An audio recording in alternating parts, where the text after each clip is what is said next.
Good evening, Red. Would you believe it's Dr. Doom? What's on your evil mind? Hold your insulting tongue and mark my words well.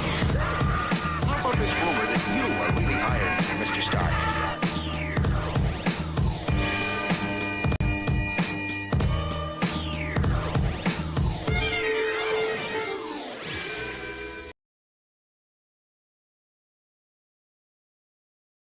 Hello and welcome to another exciting episode of the Comic Book Chronicles.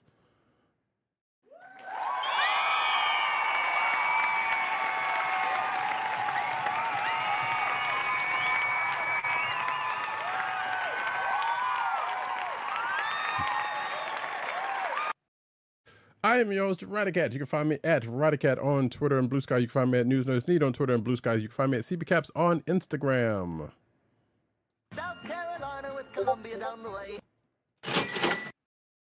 And the sound effects you've heard, except for probably that one beep, comes from none other than our man in Brooklyn, Agent_70 on Twitter, Instagram, Blue Sky, and Threads.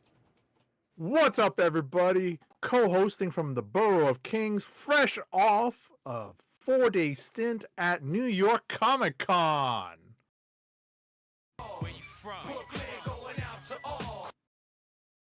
I'm just a kid from Brooklyn.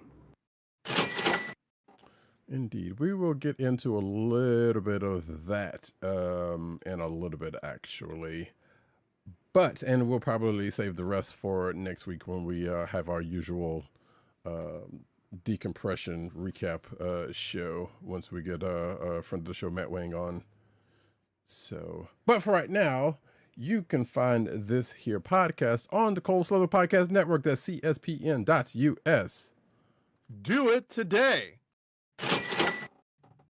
You can find this show also on your podcast perusal place of choice, whether it be Apple iTunes, like Apple Podcasts, Spotify, or the Slither Podcast Network's SoundCloud page. Make sure to click like, subscribe, and leave us all the positive 5-star reviews, especially on Apple Podcasts, because that helps people find our show. Indeed. What's up, Benji Games 2 in the chat? Welcome to you. How are you? Welcomes Agent 70 back. Ha! It's true enough. Yeah. So, well, before we get into the show proper, so this one's going to be a little bit light on news since I did a big Loserpalooza thing last week, and also because I didn't really pull that much for this week, honestly, because of things and stuff. But so if there is anything we probably didn't catch too much of from that spilled out from the rest of New York Comic Con, we will get to it in the next week or two. Rest assured.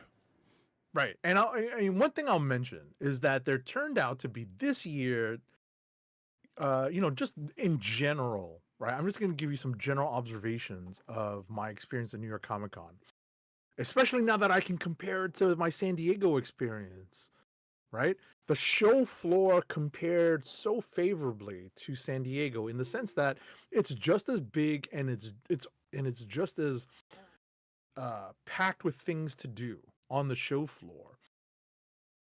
I was very surprised because a lot of the booth layouts and the floor plan layouts were very similar to what I saw in San Diego. Very similar. And, now that I could compare the two, I could really see the similarities. And just very quickly, without going too far into detail, we're going to go, further afield when we speak about this at length, probably next week, is that panel wise, I did go to a big panel this year. I went to the Mass Appeal Marvel panel Friday night, and that was big, in a big room, and it was in the new building at the Jacob Javits Center. And, I'm not that big a panel person, but I have to say that building and that extension combined with what is in the older parts of the Javits Center help it better meet the panel needs, these larger panel needs that are often what we where we get a lot of the news at San Diego Comic-Con. That's where a lot of those news stories get dropped during those bigger panels, and bigger to medium-sized panels where there's a lot of people in attendance. And I noticed just from the coverage that there was a lot of Marvel movie and animation news that dropped at New York Comic Con. Like, not even abnormally so, but just more so than in the past. Mm-hmm. And there were a lot of other announcements that came out of New York Comic Con. So, that's a cool thing that, New York has become more of a place for that type of news dropping. And, and also the, and just as a quick aside, the guest list, even though, we always see there's people who cancel at the last minute because of family or illness or whatever, that's always unfortunate. But the guest list for appearances was pretty strong this particular New York Comic Con. And, if you thought that New York Comic Con was going to come in as a second fiddle to San Diego, really, we're talking, it's a lot closer than I thought it was. It's much more of a 1A, 1B as opposed to 1 and 2. Right. That's just my personal opinion. We'll talk more about it next week, when we get some more thoughts on it. But, that's just my quick overview of, I can speak to it, from personal experience now, and that's a good thing. Indeed. And like I said, we will definitely tackle that, in earnest next week, in full, I should say, next week, when we can just get everything out on the table. Sorry, just doing some stuff that I should have done already. But Benji Games says a good background link between the two guys. Well done, sir. That was happenstance, just to be where it works out. I see it. That's very funny. Because we've noticed that. Yeah, we've noticed that in ourselves in the past, and it was like, that just worked out the way it did, huh? So yeah, that was an interesting bit of accidental stitching that happened.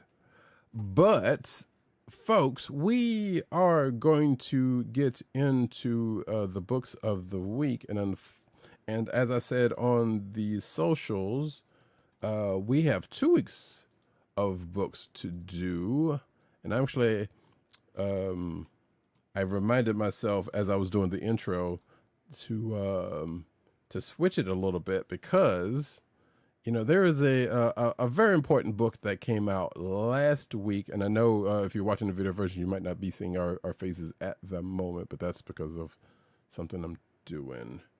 So apologies for that. Bear with us. Yeah, that's just don't tune into Thursday Night Football, please. Yeah, like some people are doing. I mean, I can have it on a second screen. I can have it on multiple screens or a second part of the window. So if you hear any sports ball noises, you know why and why that is happening. All right, let me go ahead and put this back. Listen, if I had my druthers, I'd be watching hockey. But right now, that's not happening because which is actually kind of funny, because hockey got brought up in a book from this week that I don't think you read, so that's kind of funny. But that being the case, let us go ahead and start this off, our discussion with the books. Oh wait, excuse me, no, we're not even doing that. I'm sorry, I am combobulated. We are actually going to clean up our talk on Peacemaker season 2. Oh, that's right. Yes, but at the start of the show. So I believe Agent 70, when you were last on, you talked about episode 6. So that being the case, and even if you hadn't, that's fine. But we will be talking about episodes 7 and 8 of season 2 of Peacemaker, which were the last 2 episodes of the season, and they are named Like a Keith in the Night for episode 7 and Full Nelson for episode 8, the finale. All right. Well, listen, I've kind of flushed a lot of what I remember watching from Peacemaker, because I've, there's been a lot of time in between, watching that last episode and today. I've Mm-hmm. had a lot to do. Um, but what I'll say is, uh, I can't really address each episode specifically and individually, but ultimately, we get the big reveal that Peacemaker had been dropped into a particular Earth, and the rest of the 11th Street kids are basically trying to escape it. And believe it or not, they do. But there's a cliffhanger uh, at the end of the series, because while we get some resolution when it comes to personal feelings story wise, like the overall story is, leaves us with a big to be continued. um a couple of highlights amongst the group. I feel that Adebayo obviously comes the furthest and does the most heavy lifting in terms of, like, quote unquote acting, like capital A acting. Mm-hmm. I think she does was it Danielle Brooks? Yes, correct. Right, Danielle Brooks does the most heavy lifting in terms of the acting in the at least in the tail end of the series. Um uh and we get what we kind of presumed would happen, which is that the it's kind of a trope. It's almost like the Goku trope, like the enemies become your allies. That's just something that happens across a lot of this type of storytelling. Mm-hmm. So, we get that too. And I hand it off to Roddykat for some of his thoughts. So yeah, just to kind of fill in a little bit. So yeah, so episode 6 was when Peacemaker went into this alternate, or went back into this alternate reality for Right, good. with the thoughts of staying, with the thoughts of staying, right. Right, and also the episode where the gang was like, no, we got to go and get them, and they're in between 6 and 7. I believe that is what they ended up doing. Actually, or can't remember at the end of 6 whether they got up. But either way, between 6 and 7, that's what happened, and them getting into that situation and coming out of it. And yeah, and a theory that we had about, and Agent 70 might have, I think, had it kind of teased about the universe. Ended up being found out, of course, and like I said, there was like then they leaving there and coming back here and bringing bringing Peacemaker back in tow. Again, this is slight spoiler, but those a couple of episodes has been a couple of weeks past, so spoiler alert, I guess. Sure. Which leads us into what happens between 7 and 8, which is Peacemaker getting back into some trouble again once he gets back to this Earth because of or because of said vendetta that was had, but also at the same time, as Agent 7 said, Adebayo had in the near end of this end of episode 8, she did definitely some acting, capital A acting, which is kind of funny given like there's a little I don't know if that's part of the podcast series that they do, but they were talking about, they do a little talking about the show after the show ends on HBO Max, and James Gunn kind of mentioned a couple of people but not her, so I was like, yeah, you kind of left that one out. But anyway, so yeah, and we get the establishment of another spy-centric DC group, which again, that was another theory that we had that actually came true before what Agent 70 said, and it leaving on a cliffhanger with Peacemaker, the vendetta being against Peacemaker being sated, let's just say, Right. by shipping him off, which as I've told Agent 70 before, as we were talking before the show, it was like, it didn't seem like they were gonna bring that back up when they were doing all the stuff, like they were setting up the other group and whatnot. It's like, okay, so, And also because of what I've read and what I may have talked about last week in the news, on the news show, it doesn't appear that Peacemaker will get another season. It may, I guess it seems like it's an up in the air thing. At this point, it seems like it might very well could be a given, but at the same time, I think Gunn also said, it was like, yeah, some of those folks are going to show up in other places, but there may or may not be a Peacemaker season 3. And I think even at the end of the episode where they was just doing the little podcast talking bits, they were even talking about like, yeah, the ending of Peacemaker ended up being very important some kind of way to the DCU at large, as we don't know how or why at this point. So presumably, if there's not a season 3, then at least some of those characters or that might get resolved someplace else, potentially, as far as we know. So overall, though, yeah, the show was it was all right. I honestly didn't care that much about it going into it. Like the first season was all right and a surprise. And the second season was like, okay, I don't know what they're gonna have them do now, and some of the stuff. More of a pleasant surprise. Yes, I think that first season, I think that the writing in the second season, I think it maintained, but I feel like that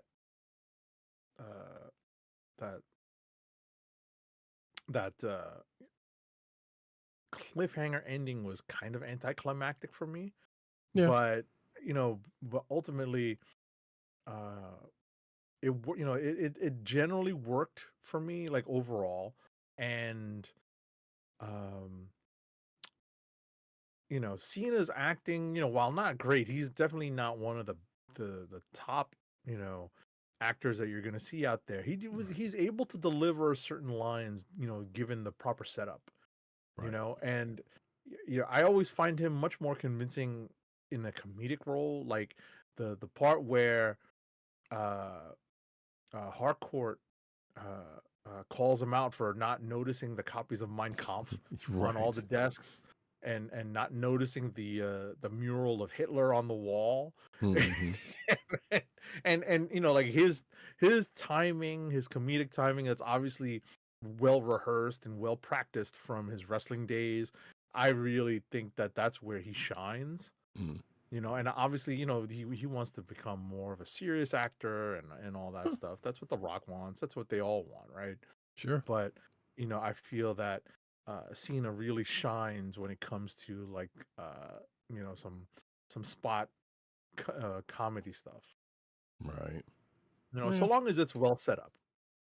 Right. And tailored to him. Right. Because that is the important part. Right. You gotta play to what you got, what you're working with, and you can't just shoehorn stuff like that. So yeah, but yeah, whether we get some more Peacemaker in the future, whether it be a season or folks show up elsewhere, that is what it is. I'm going to bring up one part before we leave this topic that I don't think anybody noticed, and I may be completely wrong about, but I don't think I am. I will be happily to be proven one way or the other, but I'm just going to say it anyway. So at the beginning of Peacemaker season 2, episode 8, the very last episode, at the beginning of the show, we see Peacemaker and Harcourt in a Big Belly Burger, which apparently this one serves shots. So I don't think any other time that restaurant has shown up in DC stuff, there's never been any alcohol, but because it's a fast food restaurant. But apparently this was like a sit down joint. Either way, that's not the point. They get to the end of the scene with them two, and they're taking shots, and they're having fun, and the server comes in on and whatnot. We see Peacemaker and Harcourt hugging. And if you look behind them, someone comes up behind them and gives them a big hug. If you're on my Twitter, if you follow my Twitter, I put out earlier, as of this recording, I put out a screenshot of as much as you can see of the person, which is unfortunately not nice. You don't get to see their full face, but it looks like Andre 3000. No kidding. And he's not in the credits or anything, and I haven't seen anything about it. I just happened to notice that because there was a running joke at some point. You on socials like, yeah, you could run into Andre 3000 anyway. So I kind of wonder if James kind of put that in there and just kind of had him come on for that. Like I said, you don't really get to see his full face, but it's somebody that looks like Andre 3000 has been dressing it when people have seen him out and about. Ah, 3 stacks. All right. Yeah. So that was kind of funny. I was like, that can't be, but it could very well be. Like I said, I don't have a timestamp on you. Maybe I'll put it in the show notes or something. But yeah, it's at the end of that scene with the Big Belly Burger where you just kind of see him, somebody just kind of roll up on him, and behind him, his face is kind of obscured by them two. But it just kind of seems like it's him. It's like that. If that is him, that's some funny shit. If that is actually him. So, and I'm hoping it is, but I don't know if that is the case. But regardless, that is Peacemaker. We put a bow on this one. We don't have to talk about it again unless there's another season, of which we don't know of who's going to be the case at this point. And with that, we can actually move on to the books of the last 2 weeks. And what I was trying to set up before I remembered the Peacemaker bit. So we're going to start off with last week's books that we have in common, starting off with a very important book for folks who may know anything about the podcast network that we are on. And that is G.I. Joe Cold Slither #1 one-shot. You'll be joining us soon. Alrighty, so Cold Slither, G.I. Joe Cold Slither #1. I'm reading this off of Roddykat's credits. It's written by Tim Seeley with art by Juan Cabal. Cabal, that is a typo. Wait, is it? Fix that. Oh, yes, Juan it is. Cabal. I just fixed it. Okay. Colors are by Rex Locus and letters are by Pat Brosseau. So yeah, it's pretty cool that there is this dedicated issue to, let's call it a revamped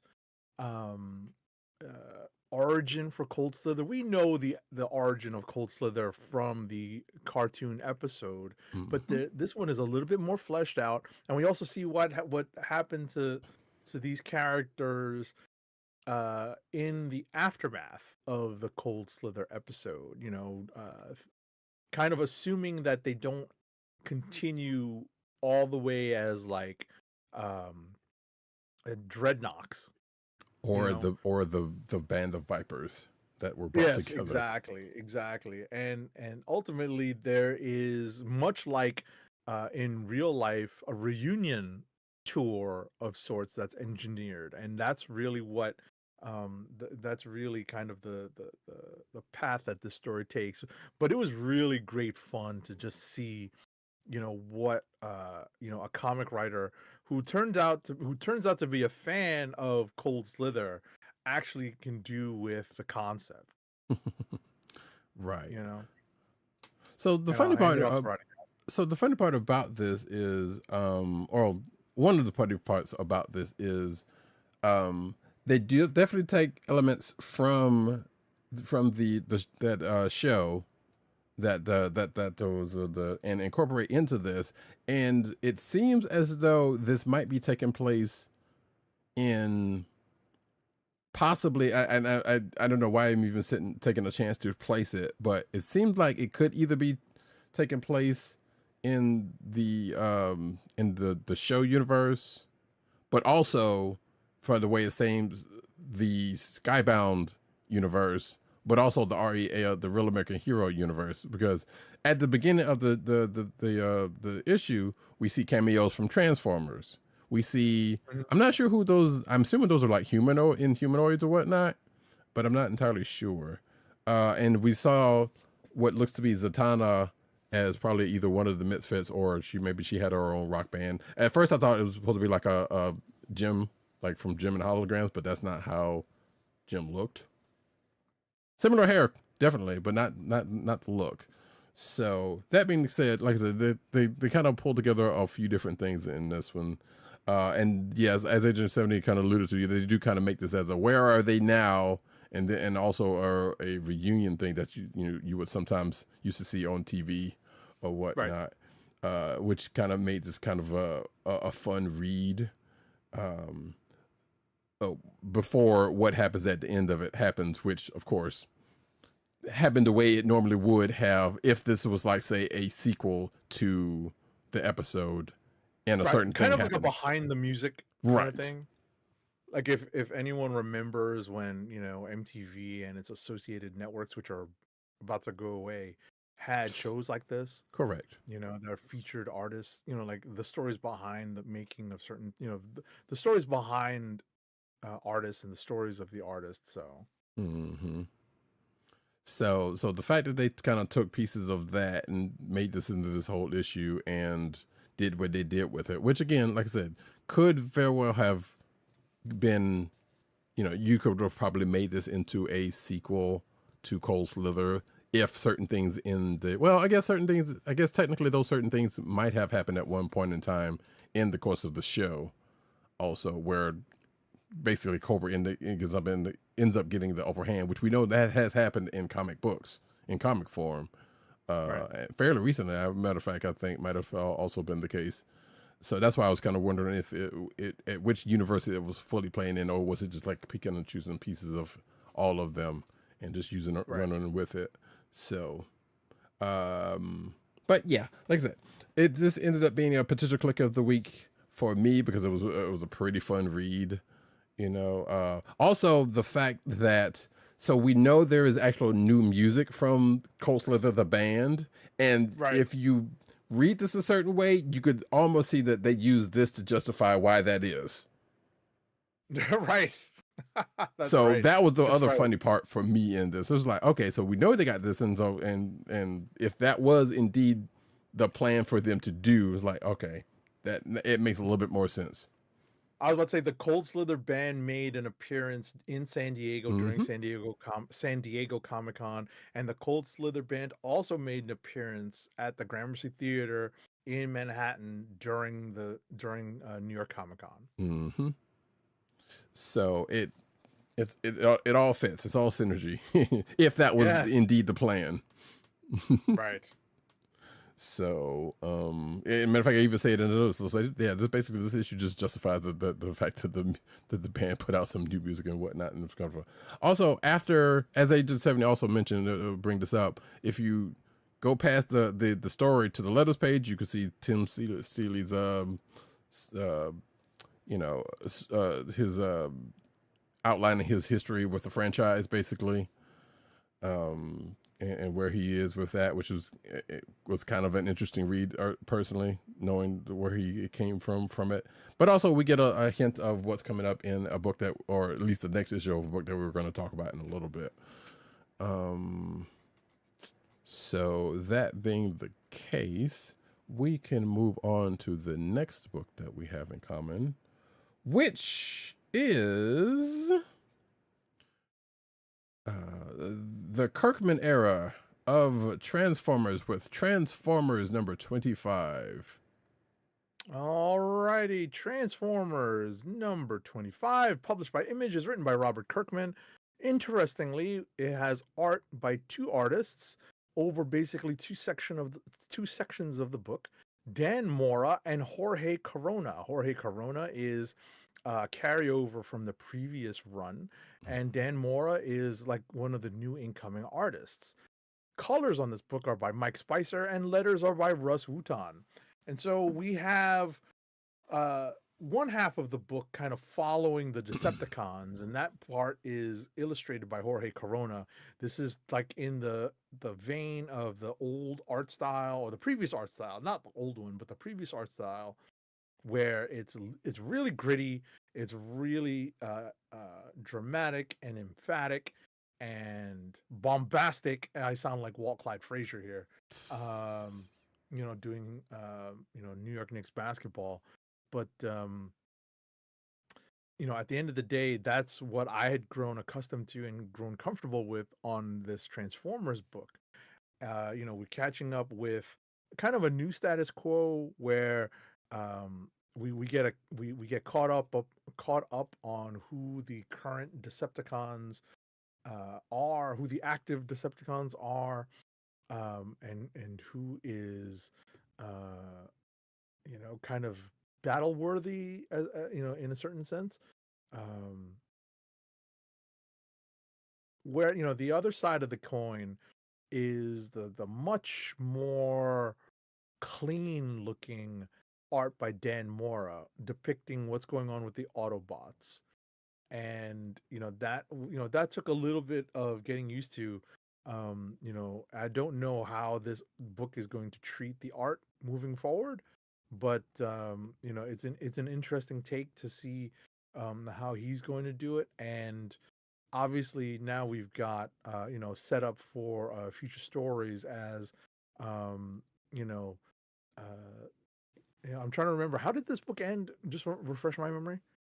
So there was a couple of things that happened. Prime met with, actually I got to talk about this really quickly. So Sure, no, go ahead.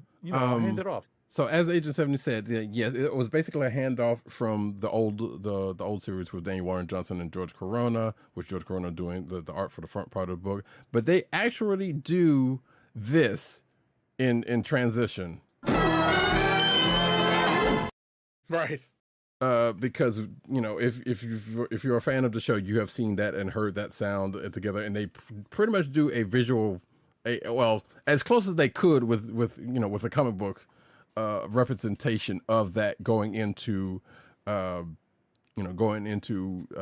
Kirkman's story, which had to do with, as Agent 70 said, the Autobots kind of helping up with cleanup. Optimus meets with some military folk who may or may not be with G.I. Joe. Probably not, and gets, pretty much gets, hey, you know what, you help us, we help you, because we have, we have resources that might be able to help you all out.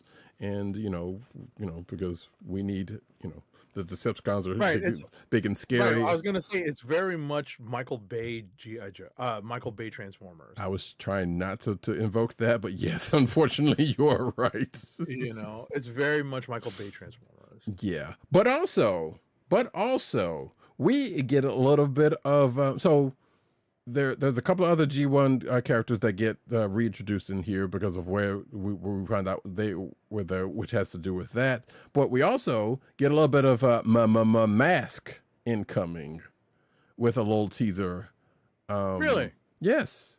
I must have missed it. There's a person that shows up while Optimus was talking to the military, the general, that is very much associated with Mask.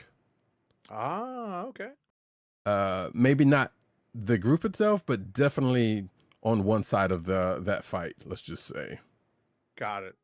So, which Mask also was teased in the Energon Universe Free Comic Book Day this past year. So we was kind of wondering when that stuff was going to, come in with any significance. So this is just another thing that just happens to pop up. That's definitely a thing. So going into the end of the book, like we see, something we found out what happens to. Well, we start to find out what happened to the Ark, because it apparently is back. We may be getting some other Autobots thanks to, a reference or two that ended up being a prep project for one of the bots that ended up being a group that that folks know.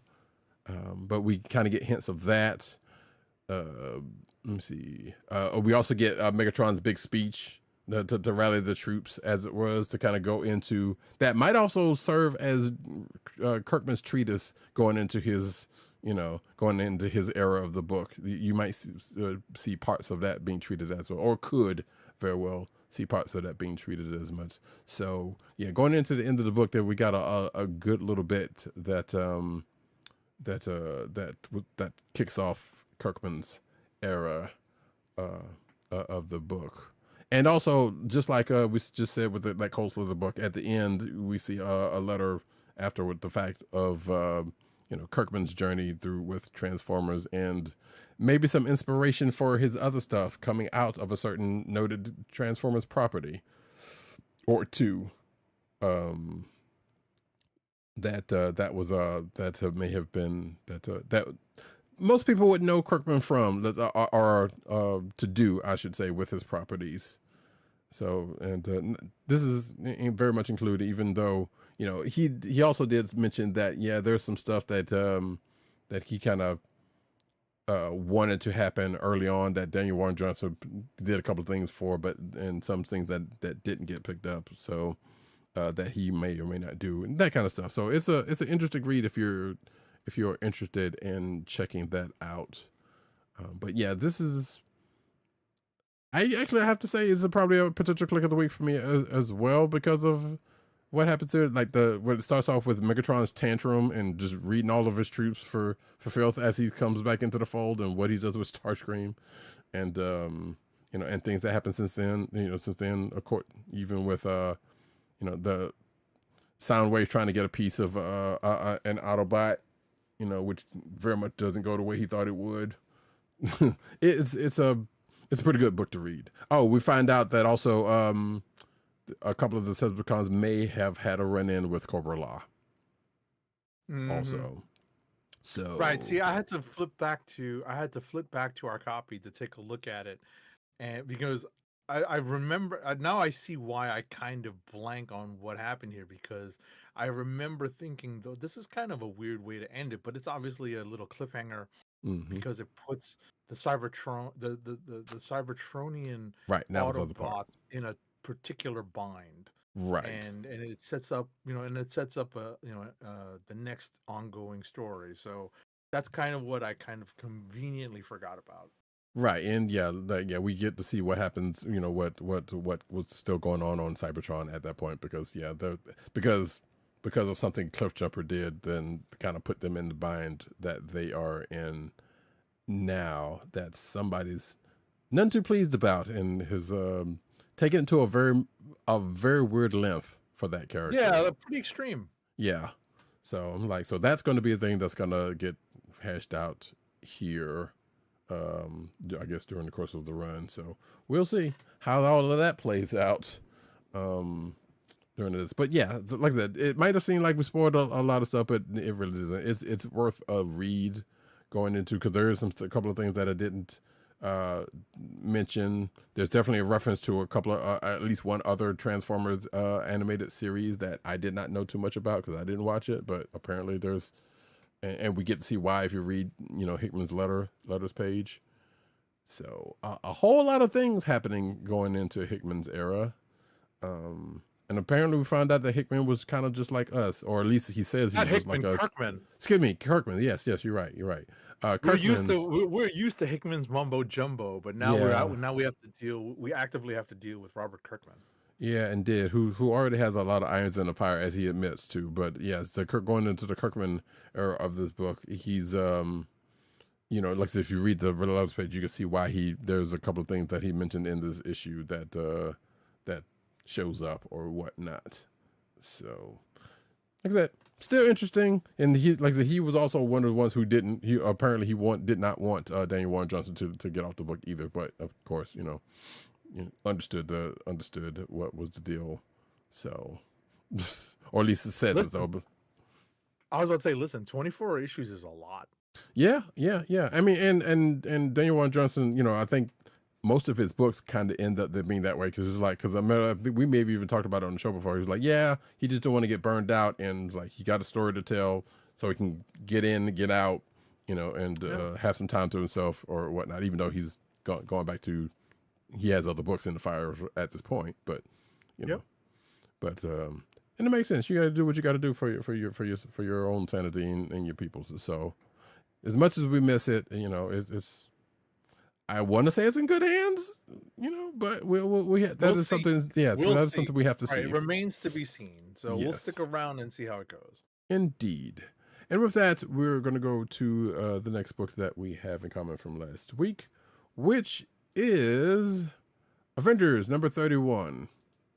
Avengers number 31 is written by Jed MacKay with art by Javier Pina, colors by Federico Blee, and letters by VC's Corey Petit.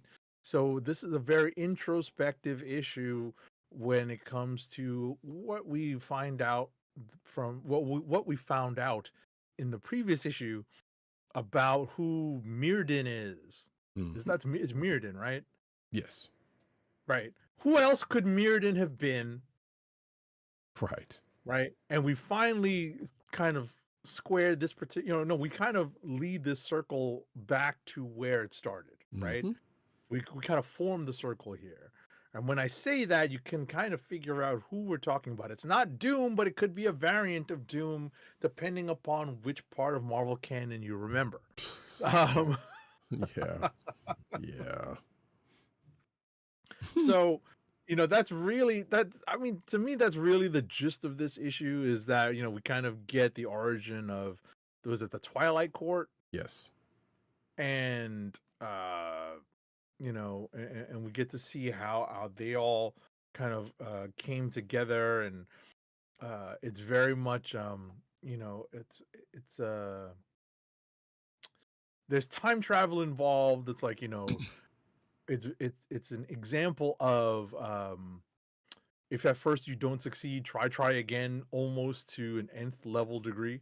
Right. So there's a lot of stuff going on here. Not much Avengering, but plenty of a particular character who is obviously at the forefront of this Avengers story arc. Right. And This with was that, I'll hand it off to Roddykat. Yeah, this was definitely the exposition arc. I mean, the exposition issue. Right. So it's like, yeah, as Agent 7 said, we get all of that information. We get, references back to Timeless and earlier versions. I mean, earlier issues of Avengers, which which is kind of funny because you see the little footnotes at TBD in XYZ issues and whatnot, which was like, okay, and they ended up being multiple of, but of course, if you had read those before prior to now, you probably already know of them. You know what happens in those books, or it'll lead you back to reading those books. One of the two.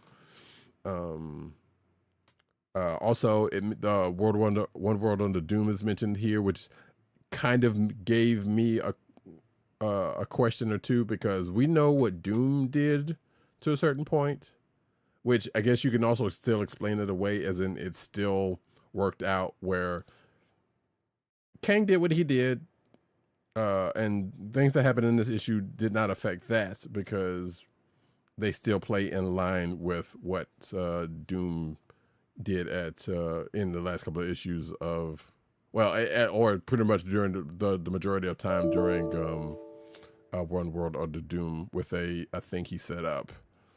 So, like I said, if you want to mess around with that, then you go ahead. But I'm pretty sure there's probably the only way to explain that away is just it's time business, man. It's all weird. So, also there is a tease of some more Tribulation events coming up that King does, and also some matters being taken into their own hands, and also a sojourn into a new universe, and probably not the one that you would if you're of a certain vintage you would know about. Right. Could it be the other one that is still circulating for the time being? Maybe. Or is it a new universe? We don't know. But we'll see what happens with that. Maybe either next issue or whenever things happen. Who even knows? That being the case, we'll move on to the last book that we have in common, which is the other, I guess, big event book from the Distinguished Competition. DC K.O. #1 of... Wait, what is it? Is it of... It's 1 of 5. Thank you. It's 1 of 5. It's written by Scott Snyder with art by Javi Fernandez, with interlude art by Hermonico. Colors are by Alejandro Sanchez, and letters are by Hassan Othmani Al-Hau. So, this is some cockamamie stuff.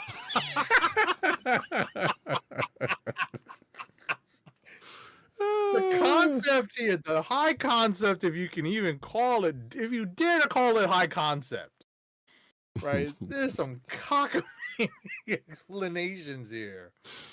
Because Maybe it's because I'm not DC centric, right? I'm most certainly Marvel centric. I have to admit that. That is, that's a fair point. That's an allegation I cannot deny, right? But there's some, forget timey-wimey. We're talking some serious. There's a little bit of that too, but yes. Right, it's cockamamie, it's just wacky stuff, right? But it all centers around. I'm sorry. No, hey, Folks, you're not wrong. Obviously, this all centers around what what created the absolute universe, right? And the death of Darkseid, and now Darkseid is returning, and now we need to fight Darkseid, because Darkseid is Darkseid is more than just is, right? Yes. Darkseid is he's Omnipresent, right? Yes. Exactly. So now they have to find a way to run a tournament to figure out who's going to fight Darkseid and take over a particular whatchamacallit? Oh gosh, I can't, the term of art is escaping me. The what is it? The story, the Heart of Apocalypse, or is that what you're talking about? Yeah, that's the actual term, but it's the but there's a literary term for it. Yes. And it's escaping me right now because it's late and I'm tired. I'm gonna end up googling, but yeah, that's the I'll let Roddykat take it from here. But that's the cockamamie reasoning behind this tournament, and it's pretty. It's just I'm just like, what, fine. And plus, they also have to throw in a reason for the other heroes to be busy. Right. All right. And with that, I'll hand it off to Roddykat because he'll fill in a lot of the blanks while I look for the literary term that I was blanking on. So, folks, if you are, as Agent 70, are a little bit more Marvel centric, you will understand actually, I guess there was a couple of miniseries that Marvel had way back in the day, and is also, if you're of a certain vintage, called The Contest of Champions. And that's pretty much what DC is set up here, right? In a nutshell. It's definitely the explanation of how they get to this point is a little bit convoluted. It is definitely kind of crazy, but it's also DC, which is bonkers one way or another. They're also teasing another. It's also, if what they are referencing and saying what could potentially happen at the end of this is the case, this could also end up being another crisis / a secret war. The hits don't stop, honestly, for the DC side. So if you've been around this program long enough, you know my interest in the Contest of Champions usually. And this one, wow, as crazy as it is it's kind of still has my interest to a point. But the setup for it is still kind of crazy, as they so the Justice League kind of has this plan after they find out what they needed to find out, they enact this plan, which doesn't necessarily go the way they thought it would. And of course, why would it? But it also starts with a game night, which is also kind of funny, which kind of sets up, the feelings of at least one of the Trinity, and their thoughts going into this, which is kind of had me thinking, okay, well, so this is all one big setup for a swerve to happen. And that swerve, a part of that swerve does happen, because as we've come to find out, there's a little bit more, while they're trying to stop a thing from happening, apparently there is some designs going into this that is pretty much feeding into things that are happening. As we find out that somebody you probably, if you've been paying attention to the books coming into this, like Justice League, Superman, you probably will get the sense of, you might have already had the sense of who might be the one to put a kink in the plans that have already been inactive, and why what supposedly the ultimate end goal that they're trying to stop could potentially still happen again because of X, Y, and Z. So, also, what's up, Von Gloom? Good to have you here, sir. What's up? And I'm not sure what you mean by the multiple names thing, so I don't think so. I don't think there might be. It's just showing a little different from on YouTube.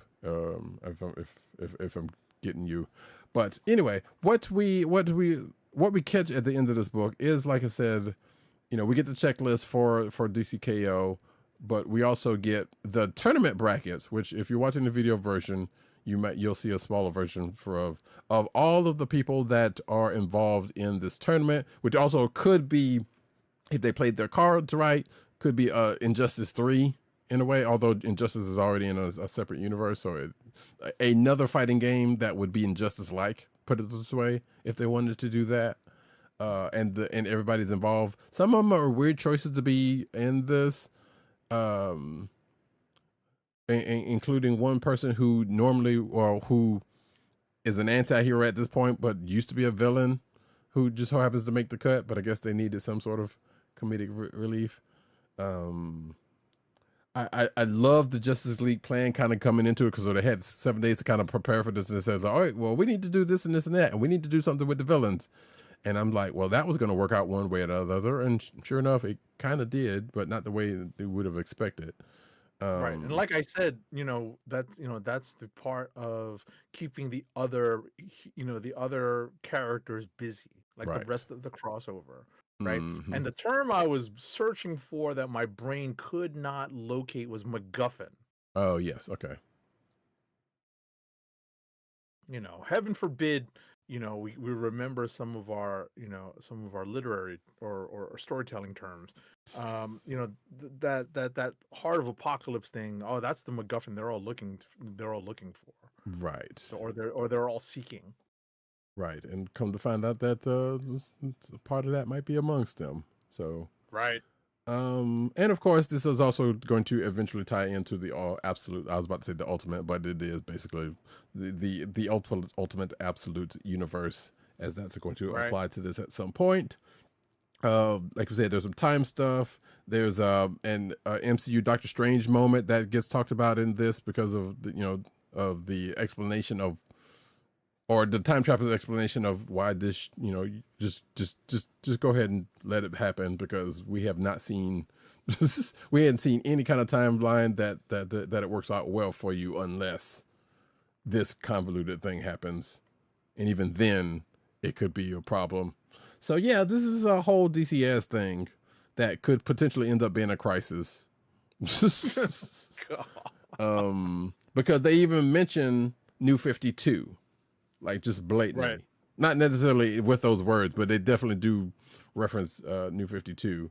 No, they definitely do. Like they it's an editor's note. Right, that's what I'm saying. It is a story, right? It's a story point, right, that ties in the fact that there have been previous reboots. Right, but they didn't say the word. What I'm saying is they didn't say the actual words New 52. Exactly. Yeah. Exactly.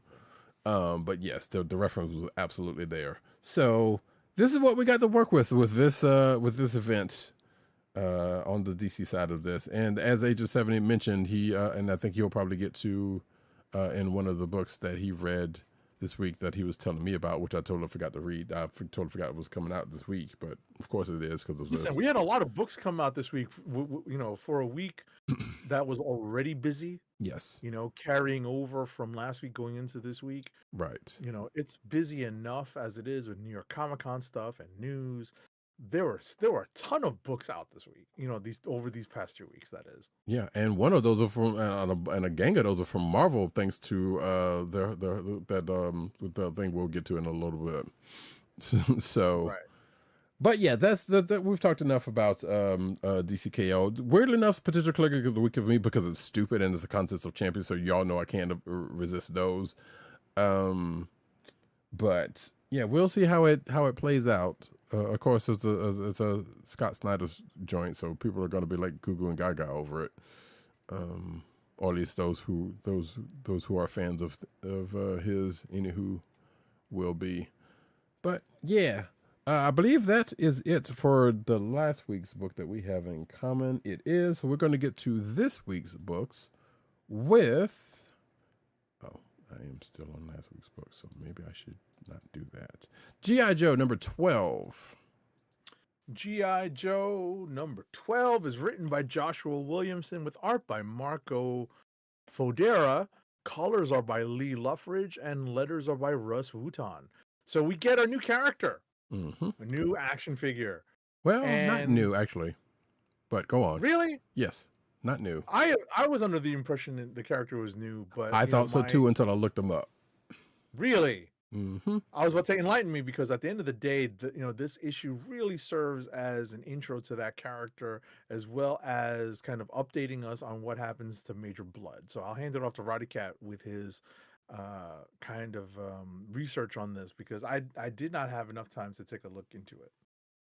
Right. So if you look at the link that's right under, if you go under where my books are and you look at the link right underneath that, you will see the card. And I will pull this up for folks in the on the video version. But yeah. Apparently, the character that gets introduced here is a character that has had a figure in the past. In fact, I looked on Hasbro Pulse, and they have a thing there, but it's sold out. This character sold out. So we get introduced to the character of Jody Shooter Craig, who is a sniper. If that didn't, if that name didn't tell you anything, but yes, this is a character that I think came out in 2016. Yes. Oh, so it's definitely a newer vintage. Okay. It is a newer character, but it is a character that has already been established. So this is the first time we see them in comic book form, if I'm not mistaken, because I couldn't find any other place where this character shows up. And yeah, as Agent said, Night Force goes on a mission to recruit this character, but also save them, who didn't seem to need that much help, because apparently, according to them, they were on mission. Right. In Darklonia, which is one of those stupid countries, but also, where Destro and his cousin hold court, basically. So yeah. Right, that's definitely a G.I. Joe creation. Yes. Also Von Gloom says, I am, if you are elevated, sir, then I hope you're not working. But also Cold Slither threw me off. Yeah, but that was we talked about that at the start for last week's books. So you had to pop back in if you want to hear what we said about that. But yeah, so like I said, that's pretty much the gist of this issue with G.I. Joe number 12, outside of the fact that you might say it's kind of a prelude to the upcoming Dreadnought War, which is going to be next issue. Because at the beginning of it, we get a little talk with Hawk and Duke, who kind of basically wants to take some lead, but also it seems like he wants to roll after some Cybertronians, and kind of Hawk. And also, we're getting some more movement on possible insurrection, or at least a minor coup in the ranks of Cobra. Yes. So that's really where that Dreadnought War kind of intersects within these two, with these two stories, with the stories of the Joes and the stories of the Cobra group. Right. Oh, another thing about this character that gets introduced to you, she's basically Bullseye, but good, like the Marvel character Bullseye level good, for what they intimated. But she's not morally compromised, I guess, or at least as far as we know at this point. So, right, yeah, and Von Gloom agrees with me with a certain part of the book that which is what made me think about that, because there's a certain part of the book where we see her, when we first see her, and she does a thing. I was like, yep, that's absolutely Bullseye like. So, and there you go. Or Hawkeye in certain respects, but we don't really get to see that often. Yeah, but definitely Bullseye. So yeah, that's the bulk of this book. I was interested in this because of the fact that they're really trying to make Night Force a thing. Again, we still don't know whether they're going to get a whole book or they're just gonna, be in, in the pages of this on the background. And Hawk talking to Duke kind of teased a little bit about wanting to about some things that may or may not have to do with Night Force, but still did tell him. Because, like I said, Hawk knows about this other team and probably other things that Duke doesn't know about. But he basically said, you know what? Hey, if it has to do with G.I. Joe, you'll get briefed on it at some point. So maybe at some point he'll be let in on Night Force. Maybe not. We shall see. They solved the blues issue. Okay. Also, there's another character that actually comes up in here that on this mission that I thought might have had something to do with the October Guard, but I'm not entirely sure. I don't know. I don't think that's the case. But the mission that that the shooter was on in this country, she meets up with somebody, or gets worked over by somebody that seemed like they could have very well come from the October Guard, but I don't know if that's the case. And again, like Agent 7 said, we also get everything we thought about what was going to happen to Major Blood happened. So that wasn't a big shocker there. And again, like I said, going into this Dreadnought War. Oh, so you were talking about Blood. Gotcha. Yeah. No. So, yeah. So that was probably a no-brainer. They weren't just gonna lead a man out there like that. At first, I thought they were picking up Raptor, but I was like, no, just best yet to leave that character where they are. Maybe they will, pick them back up. I was about to say, that character's still doing okay, as far as I know. They left him. I don't know. Cover Girl left him in a state. I don't know if she outright did him in, but it seemed like he got done. He got put down. Maybe not necessarily for good, but he's definitely in a hurt state. Seems like, if I remember correctly from last issue, she might have put him down. We don't know, but chances are they're probably gonna be back. Blood's back. We already knew. You lose 2 eyes and you're still in the fight. You're doing something. But yeah, that's pretty much G.I. Joe number 12. And like I said, if you look at the show notes, you can check out the a little bit of the stats on this figure and the file card information that actually here, I'll put back up here.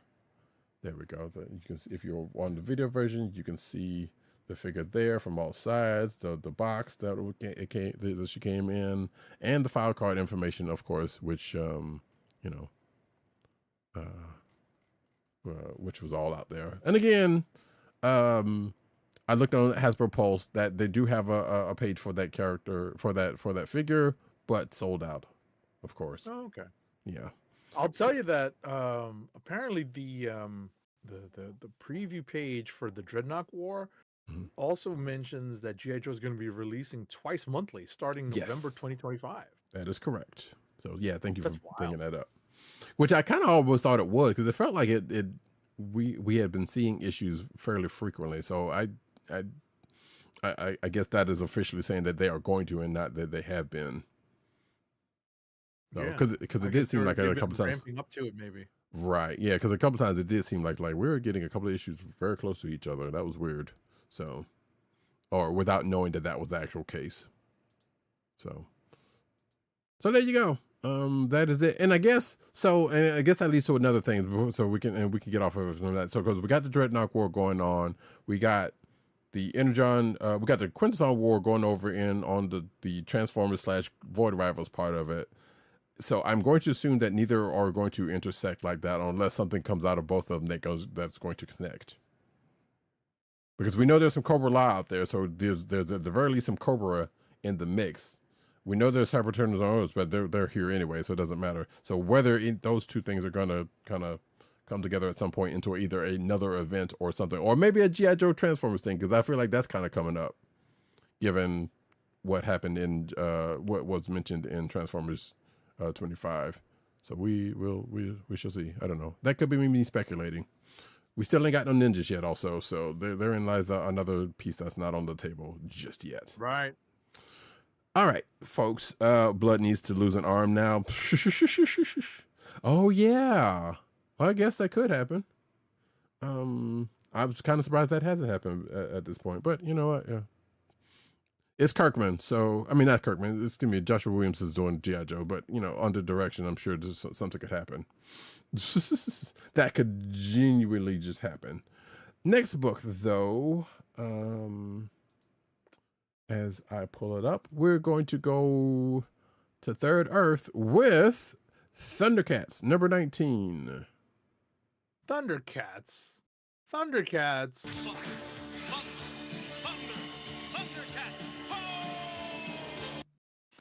Alrighty, ThunderCats number 19, published by Dynamite, is written by Declan Shalvey with art by Drew Moss and Joe Mulvey. Colors are by Arancia Studios and letters are by Jeff Eckleberry. So this issue proves to be fairly pivotal, right? The mutants attack, and I like getting that I like that Roddykat got a kick out of my attempt to enunciate and pronounce things as they are written in the ThunderCats comic, right? Yes. And things don't go all the way in the ThunderCats' favor, right?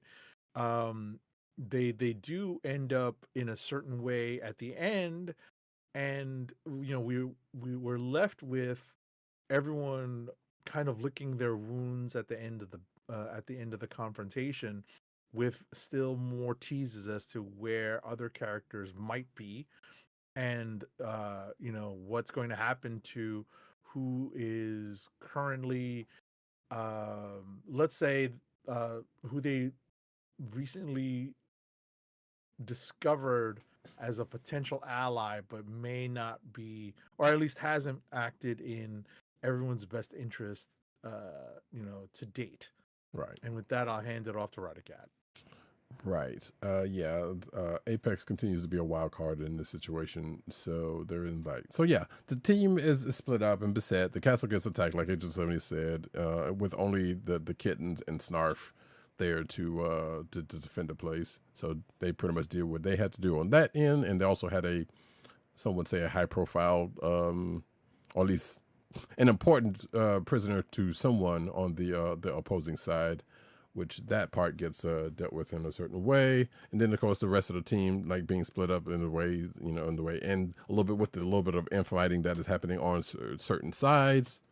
I mean, or certain parts of the team, that kind of gets dealt with. Chitara, reasserts her leadership. Unfortunately, she does make a slight mistake, which is going to end up coming back to bite them. But then again, that's not the only thing that's going to come back to bite them in this issue that happens. Thanks to something that I said at the start of my explanation. And even Calico kind of lends a hand trying to keep things together. So, it was that.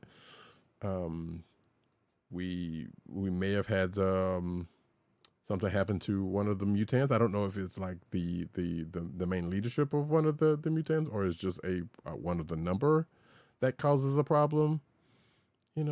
But we shall see what comes of that. And of course, still no Lion-O. Or at least not the present version of Lion-O, I should say. Right. But they do find their way to get back to getting on that mission to finding him at the end of this, with what Chitara puts down, and finally Chitara actually gets rid of something that they realistically didn't need. That I was like, I don't know why they had, because I don't know if they were going to make figures of those, although they still could, but she finally lays that to rest, while, like I said, making a mistake that will come back to bite them. Von Gloom says, why am I remembering the Thundercat bloopers? Because those were some amusing videos.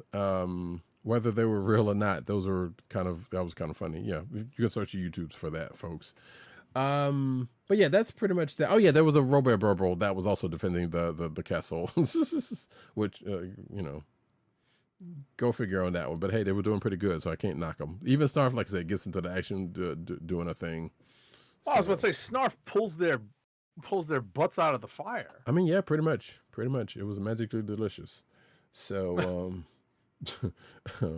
but yeah, so we shall see how things what they end up doing next issue, because it seems like they are against time.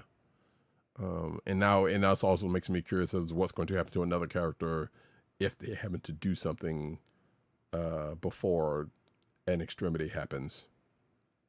So we shall see. But that was ThunderCats number 19, folks. And we will get to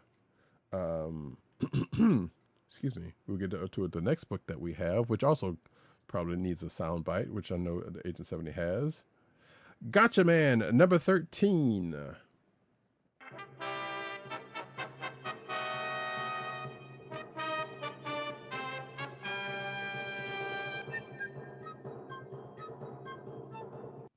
Gatchaman number 13 is written by Sam Humphries with pencils by Chris Batista, inks by Sabrina Cintron, colors by Carlos Lopez, and letters by Buddy Bedoin.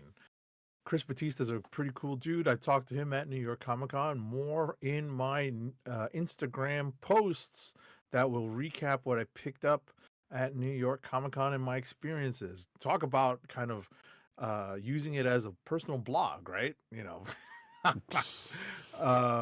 kind of what they had, intended from way back when, right? This issue is the continuation of Galactor kind of creating a way to, kind of spread Gatchaman as thin, the Science Ninja team as thin as possible, right? And while also getting their counter team in place. And that's probably the least spoilery way for me to describe it. And I'll hand it off to Roddykat with that. Yeah, no, that's pretty much the gist of it. The only other thing you need to know that it involves mechanical killer whales, right? And the weather stations on the one part of that plan. But also, yeah, Cats kind of let's just say arms the new team made out of those the B team, the old Gatchaman B team, and give them the obvious name for them, given that thing. So the other thing you need to know about this is, like, hey, June comes up with a plan, and that's what's important in this, and which is probably leading to an obvious meeting of the two teams next issue. So probably, yeah. It's all signs point to probably. And yeah, and that was Gatchaman number 13.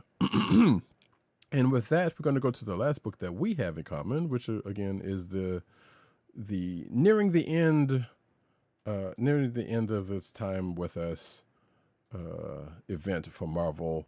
One World Under Doom number 8 of 9. One World Under Doom number 8 of 9 is written by Ryan North with art by R.B. Silva. Colors are by David Curiel. And letters are by VC's Travis Lanham. So some countermeasures have been taken against Emperor Doom. They've proven to be problematic for Doom. He even admits that. He even admits it in the issue, that some of them have proven to be not so easy to deal with, right? And obviously his kind of secret of how he's been winning has been uncovered. But now what we're dealing with is his beloved goddaughter trying to reason with Victor, which we knew she was going to. Right, try. She's going to make at least a last-ditch attempt. And what we find out in the cliffhanger of this issue is that this really may have been the last-ditch attempt for a lot of things. And with that, I'll hand it off to Roddykat. Yes, indeed. And I guess if you think about it a certain way, I guess you should have seen it. You could have seen it coming, because we start off the book with Val trying to talk to Doom. She basically texts him in a way, or in a certain way. And then they talk, but it didn't. It goes a certain way, which goes back to Doom versus everybody, as it turns out.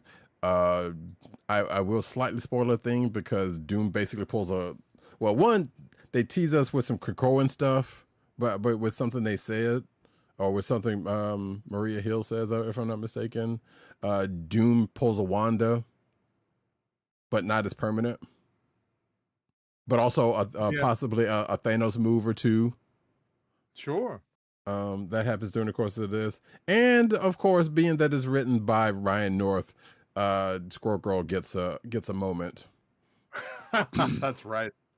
So, and actually, Beta Ray Bill technically gets 2 moments. One with him, and one has to do with his weapon of choice. That was not, unfortunately, wielded by him. And also, when did what happened to that weapon happen to that weapon? Because I don't remember that during the course of this. But maybe I'm tripping. I don't know. Magic. There's a lot of magic going on. So you're right, but I don't remember seeing when that actually happened. Timey-wimey, right? So there's timey-wimey. There's also, we got to come up with a term for this, like magic-y, or like I'm pretty sure there's probably already one out there. Yeah, there's probably one out there. Some kind of sing-songy term, right? But we're dealing with a lot of magic here, right? That's the whole point of Doom gaining the upper hand in this, and magic is one of the few things that that can probably mess with the enchantments and the Uru hammer, right. And I know that a lot of that stuff has been kind of messed with in the recent past, when it comes to Beta Ray Bill.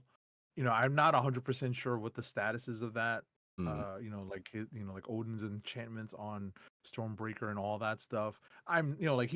He looks very traditional in this, as opposed to like that kind of revamped Beta Ray Bill that we had seen. With the much simpler costume. This is very much an old school rendition of Beta Ray Bill. And I think as of like Storm, I've seen him appear in the pages of Storm dressed this way. Right. So maybe he's back to that particular status quo. So I'm not sure, but in terms of seeing his appearance here, and I don't want to dwell on this, but I did notice this, that there's a lot of magic at play here. That's why Stormbreaker, things happen to Stormbreaker. Stormbreaker reforms. Stormbreaker is imbued with additional energy.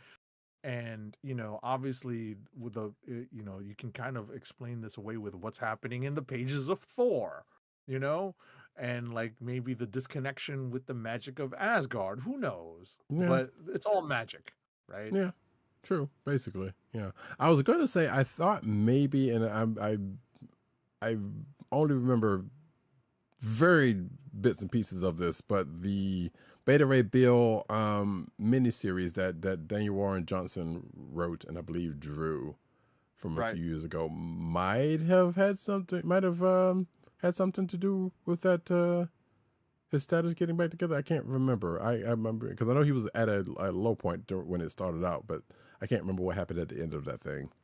It was a pretty good one though. Yeah, but it was a pretty good story. You should check it out. So that being the case, and of course, as it tends to happen, one epic bout of clobbering time happens in the pages of actually 2 technically, one by the person you would expect, but other one, if we're using Dragon Ball Z references, Doom did a Final Flash or maybe a Big Bang Attack. Or if you're a Yu Yu Hakusho fan, Shotgun. Right. That ended up going a particular way at the end of this. Being pretty effective also, but yeah, maybe a little too effective, let's just say. Potential click of the week for me, this issue was. So, and I did not expect it to be, but yeah, it definitely had to do with the end of that issue that made it that way. So that is that. Before we get into rapid fire, let me clean a little bit of this chat up here because I missed a couple of things that Von Gloom said. Dana, I'm not sure who Dana is. I'm assuming you may be talking about Danielle Brooks. I'm not sure. Usually rocks a romper instead of overalls. I'm not sure who you're talking about there, but CoverGirl beat his ass badly. Yes, talk about CoverGirl and Raptor. And then the rest of that stuff. And Von Gloom asks if Berg still non-binary. I think that is the case. They haven't really talked about that since his book, since his miniseries. So I think that is the case. Von Gloom also says, I remember that villain switched genders in the old cartoon. Did he? I don't remember that being. Yeah, I don't remember that being the case. But also, Berg was Galactor in the old comic, the at least the U.S. version of it. But whether that happened in, which if that happened, we probably did not see that here in the U.S. because of stupidity. And again, both Agent 7 and I both have copies of the old Gatchaman series, so I'm sure if that happened, we'll run across it when we run across it. But like I said, we are going to get into rapid fire books, starting with last week's book.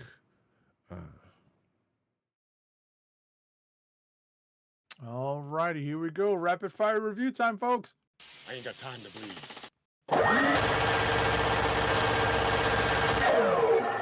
Starting with last week's books, Absolute Batman number 13, published by DC, is written by Scott Snyder with art by Nick Dragotta, colors by Frank Martin, and letters by Clayton Cowles. What's important to know about what happens in this issue, it is the first appearance of the Absolute Catwoman. And that's obviously a big thing because we're dealing with what is going to happen, in this dynamic with Bane and all of the characters that have been affected by Bane and his machinations, including the absolute version of Batman. We also get the first appearance of one Harley Quinn in a very unexpected way. So we will see how this absolute version of Batman develops. Next up for me is Amazing X-Men number 1, published by Marvel, is written by Jed MacKay, with art by Mahmoud Asrar, colors by Matthew Wilson, and letters by VC's Clayton Cowles. This is the big intro to the Age of Revelation. We get caught up on a lot of Age of Revelation stuff here. There's a lot of groundwork here. There's some exposition here that helps to kind of lay, as I said, the groundwork for the big premise, right? That this is actually the future, right? Because something big happens, and now we've been transported in a sense to the future.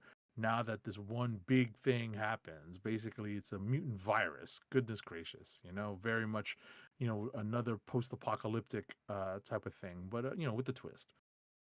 And so that's really where this issue kind of does a lot of scene setting, stage setting for who the players are, what side that they have all kind of, which sides they've all taken, and who is facing off against whom. So this is a pretty important issue to kind of read, to for you to read if you're interested in getting the lay of the land for Age of Revelation. Next up for me is Binary number 1. It's also published by Marvel. It's written by Stephanie Phillips, with art by Giada Belviso, colors by Rochelle Rosenberg, and letters by VC's Travis Lanham. So this is a tie-in to the Age of Revelation, and it's got an interesting premise that I found interesting and appealing. So I decided to go through it and read it. And it's the Phoenix Force, but not wielded by a mutant, and it's not wielded by anyone we kind of expected, right? It's wielded by Carol Danvers in this version of a Marvel future. So there are some interesting parallels to what's happening right now in the real world that get explored in this issue. I'm going to take I'm going to be following this because it's a pretty interesting premise. giving probably one of the most powerful characters in the Marvel universe even more power. So that's seeing how that affects this particular character is a pretty interesting concept. Alrighty, next up for me, is it all right? Or do you want to switch to your books from last week and then we'll switch? Then we'll do this week. You know what? Yeah, sure. Let's do that. All right, I'll have to juggle this stuff later. Let's see. Four. I'll My tell you, books. whichever one's easier for you, because I can also kind of pick up and move towards this week as well. You know what? Yeah, go ahead and do your this week's books actually. Yeah, because we only have a few books to cover, right? Right. So for this week, Titans number 28, published by DC, is written by John Layman with art by Pete Woods and letters are by Wes Abbott. This is what Roddykat and I were talking about earlier, referencing earlier. One of the big tie-in books, because the Titans are in charge of a particular aspect of the heroes' plan to deal with this whole Heart of Apocalypse and DC K.O. tournament contest of champions, right? That's so this issue of Titans deals with that side of the plan and some of the bad things that happen, because you know what? Everyone has a plan until they get punched in the mouth, just like Mike Tyson said. So right now, at the end of this issue, the Titans and their plan and the heroes and their plan get punched in the mouth, and we'll see what happens now that punch in the mouth has happened. Next up for me is Amazing Spider-Man number 14. It's written by Joe Kelly with pencils by Ed McGuinness and Todd Knock. Inks are by Mark Farmer, Wade Von Graubadger, and Ed McGuinness and Todd Knock. Colors are by Marcio Moniz and Eric Arciniega, and letters are by VC's Joe Caramagna, our favorite lettering paisan, the hardest working letterer at Virtual Calligraphy. There are a lot of gears moving in Joe Kelly's story, right? Because we have I don't think Roddykat has been keeping up with this, right? But the premise is that somebody literally knocks Spidey into space, into, the far reaches of space. And Norman Osborn has basically taken up the mantle of Spider-Man, much to the chagrin of the other Spider people in the Marvel Universe. And there are, that's one side of the story, and that's generally the part of the story that we're dealing with in this issue, which is like Peter Parker not being around, but apparently he's put into place several contingencies, and it's those contingencies that we see being tested during the span of this issue. And so I've gotten Roddykat, I believe, pretty caught up on what's going on. But it's interesting to see, it's always the best laid plans, right, that get tested, and they're going to fall apart at some point. But we'll see if how far this one goes and how far this one gets. And that's it for me. It's funny how you mentioned the punch in the mouth thing, because that absolutely came up in a book probably 3 weeks ago, or probably 3-4 weeks ago, in Sure. somebody's book. And I don't think I mentioned it to you, or I think I alluded to you after the fact, because you had not read it, but I didn't say it on the show. That being the case, though, so my books from last week starts off with my apologies. There we go. I gotta run back to this. Marvel Knights: The World to Come. Number 3 of 6. Excuse me. That's the wrong Marvel Knights book. Thank you. So this is written by Christopher Priest with art by Joe Quesada. Colors by Richard Isanove. Excuse me, pardon me. Inks by Richard Starkings and Comic Craft's Tyler Smith. Letters. That being said. So after a little bit of a Casper Cole dig, we see younger versions of a couple of familiar faces as we see some trials and tribulations that young T'Challa ended up going through, thanks to his father. We also get a little bit more on Katima, which is or at least in this story, the new ruler of Wakanda, who doesn't necessarily, in a certain way, fit in. A couple of different ways fit in, but we also get a little bit more on that particular piece of that puzzle. But we also see parallels between them two as they both end up doing, let's just say, getting tested in similar ways around the similar times of their life.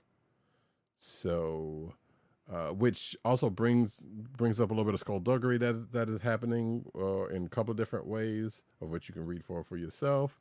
But we do get a nice little handy dandy timeline after the story is ended. So if you kind of want to see, how this thing is supposed to actually flow, because reading it straight off, it might be a little bit weird. And I will say that I will hint that the couple of younger versions of folks that you would know that show up, one of which is let's just say a love interest, and the other one is known for stalking around a kitchen part of New York, let's just say. They have a little run-in with each other in their younger days. So therein lies that. I'm still not entirely sure what to make of this, but it's Priest, and I'm there for the ride. So it's gonna. I'm just gonna let it wash over me until we get to wherever we get to. Next book for myself from last week is Spider-Man 94 #2. Insert Q right there. I'm sure I will do, but it is #2 of 4. Written by J.M.D. Mateus, art by Jim Toe, color artist Jim Campbell, letters by VC's Joe Caramagna.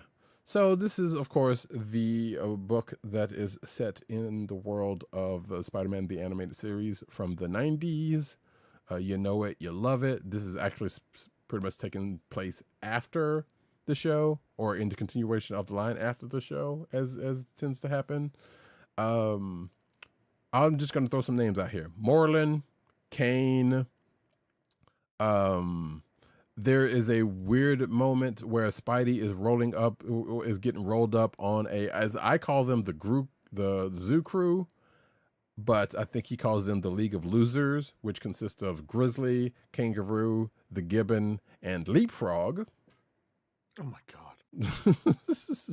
And that kind of goes a particular way for some folks involved in that fight.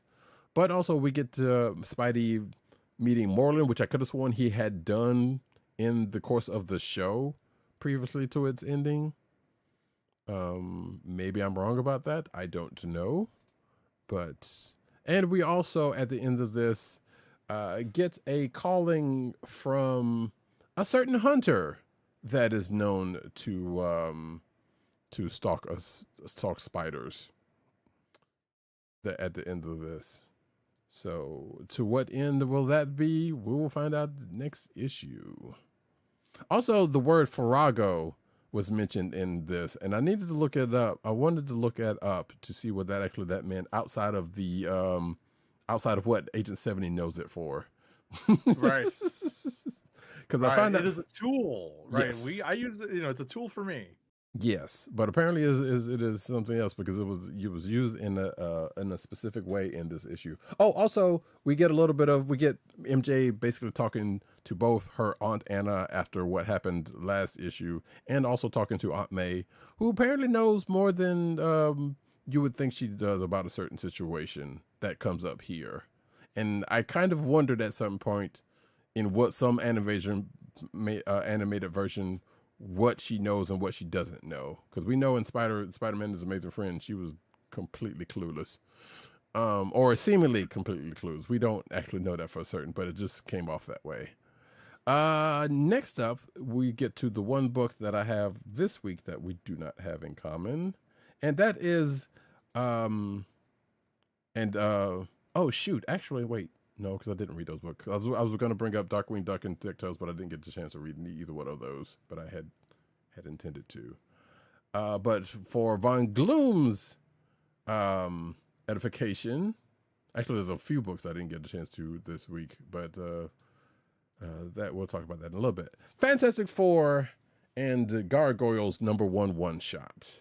Written by Greg Weiss, art by Enid Balam, color artist Raul Angulo, and letters by VC's Joe Caramagna. Now, as we know, as I've probably talked about last week, this is not the only Gargoyles crossover that is going to happen. As we find out about another one from last week that is probably a little bit more synergistic than it needed to be, but still.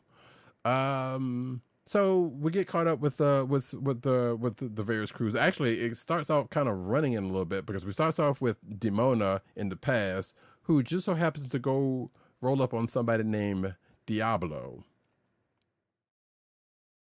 Let that sit for a second. And of course, bringing it to the present, the Gargoyles and the FF end up meeting. We thought it was going to start off one way as since things tend to happen, but apparently Sue being knowledgeable of the show, that doesn't happen. So they kind of meet each other and they team up because not only are they going after this Diablo person, of which of course the FF have some familiarity with in the past and the present, but also the Gray Gargoyle shows up. But not only the Gray Gargoyle. Yes, the Marvel character Gargoyle shows up in this also. So they just all gargoyle all the time. All the time. Yes. But of course you get and actually another weird thing is but also makes sense in this context. So we get a meeting of Tony Stark and Xanatos, because that makes sense. And Tony Stark does kind of play little bits parts in this. So it's not just the Fantastic Four and Gargoyles, but you know, we get a little bit of Stark action going on here. And yeah, that's all of that. I'm not going to say too much more of this, but it was a pretty fun read for what it was. And this is the one actually that I was alluding to Agent 70 about hockey, because there was reference of a hockey match that happened with two groups, and the group you would think probably would have had a chance of winning did not. But once you find out who it was against and who won, it makes a lot of sense, given certain things. But I'll let you read and find out who that was. So there was a couple of little fun bits like that in this issue. They also kind of tease at the end that, yeah, this happened, but could possibly happen again. Oh, and Dragon Man also shows up. Totally forgot about it, because of course, right? So all of that being said, some new friends have been made. This could possibly blossom into another crossover with each other, as it was intimated at the end of this. And yeah, as a one and done, it was, yeah, it was fun to read. So I had enjoyed it. And that's and that ends all the books that I have in common. I mean, excuse me, that I have for rapid fire. Kliqs of the week. Kliqs of the week. Von Gloom says the Swedish chef from Muppets met Kid T'Challa. Close, but no. So, do you have your potentials? Yeah, I think so. For last week, it's an interesting mix. It's definitely an interesting mix last week because, you know, that Absolute Batman is pretty good. The Transformers actually is a candidate for me. And Cold Slither is also a sneaky click of the week pick for me last week. Okay, what about this week? We do a week at a time. How about we do You know, I'm gonna choose the Cold Slither book just because, Oh, okay. yeah, You're already I'm all right. Sure. yeah, I'm gonna choose the Cold Slither book for last week. Honestly, well, actually, no. Let me think about it a little bit more because I'm kind of with you on that. On if we're being honest, that's probably it. But let me think about that a little bit more. What about for this week? For this week, I'm sorry, I just can't choose something that has a cockamamie premise. Okay, so we know what it is not. Right, Gotcha. what it was not like from last week. Mhm. I think for this week, it's a little tougher, but I think what I'm gonna do is I hate to choose event books, but I'm actually probably Mm. going to go with One World Under Doom number 8 of 9 because I actually liked how things played out, and I like how Doom is kind of getting to a point where things are really falling apart. Mhm. It's it I particularly like what Ryan North is doing and how he's leading up to the last chapter of this One World Under Doom story. Right, and if it didn't, then it definitely it definitely will, given what happened at the end of the book. Right. Last week for myself, I'm going to co-sign on the on Transformers being a potential. Excuse me, good gosh. Being a potential click. There is that. The Kirkman era is upon us. I kind of slightly want to give it to Avengers a little bit because even though with all the explanation that it was interesting for that, but it probably won't make the cut. Right. I will actually put in a nod for the Kakamemi event book. DC K.O. number 1 of 5 is a potential click of the week from last week for me because again, if you've been around this show long enough, I love contests. I'm a sucker for contests of champions. Even said it in my notes, like, yeah, I didn't want to like this one. And I still and still the jury's still out on it or how it's going to play out, but it's there right at the moment. And of course, for last week we have the Cold Slither book because of course. So for last week, I think weirdly enough, it's probably out of DC K.O. and Cold Slither, and well, yeah, no Transformers still in that running, especially for Megatron's tantrum at the beginning of this book because he kind of went at everybody. So that's kind of still in the running. That's actually last week's going to be kind of tough for me. And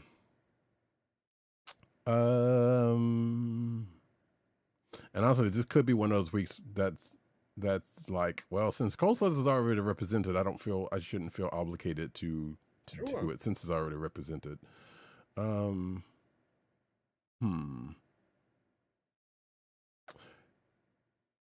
we'll go with Transformers 25. The DCK, I think I'm probably going to shine away from that one on principle, even though it very much could have won the week for its dumbness, its dumb shit. And hopefully, hopefully Scott Snyder doesn't get offended by me saying that. But you know what? I don't think he's not watching this. It's dumb in a kind of a fun way, but at the same time, it is still kind of dumb and also slightly. We've seen this. If you like, we've seen this before on the Marvel side a couple of different times, and I can't, like I said earlier, I can't remember if we've seen. I mean, if you think about it, right? What's that? The original Secret Wars, right? Mm-hmm. Was like based on this kind of premise, but didn't turn out that way. Right. But there were more villains. There was a very clear, hey, villains and the villains and heroes were fighting against each other and not heroes fighting each other. Right. Or at least up until one point, because there was, you're right, parts of that did kind of shift. Right. All right. So, like you said, it's very much a contest of champions, and you have to just come up with a premise to get them fighting. Right. And the the Marvel universe has kind of built in, players, Civil Wars. Yeah. who decide to pit these characters against each other. Right. Yeah, this is also true. But also Civil Wars happened.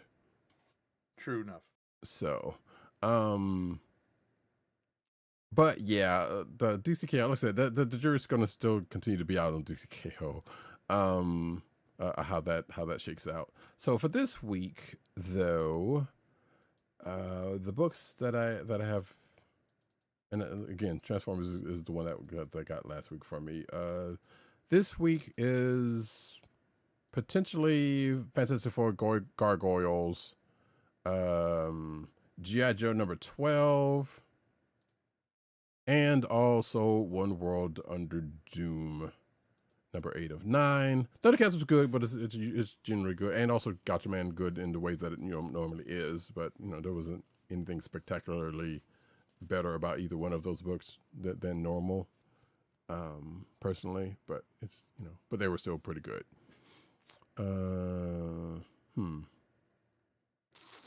Again, I find myself thinking, well, One World Under Doom is represented, and I might not have to feel obligated to do that one, even though it is a strong book. Fantastic Four Gargoyles is a weird, dumb thing, a real fun thing, but it's also kind of dumb in the fact that it's like, yeah, you know what? Who would have thought to just put these groups together? Greg Weisman, apparently. And especially for the beginning parts of, well, not even the beginning, but parts of G.I. Joe number 12 dealing with the new, but also existing character that we get introduced here. It was good for. So,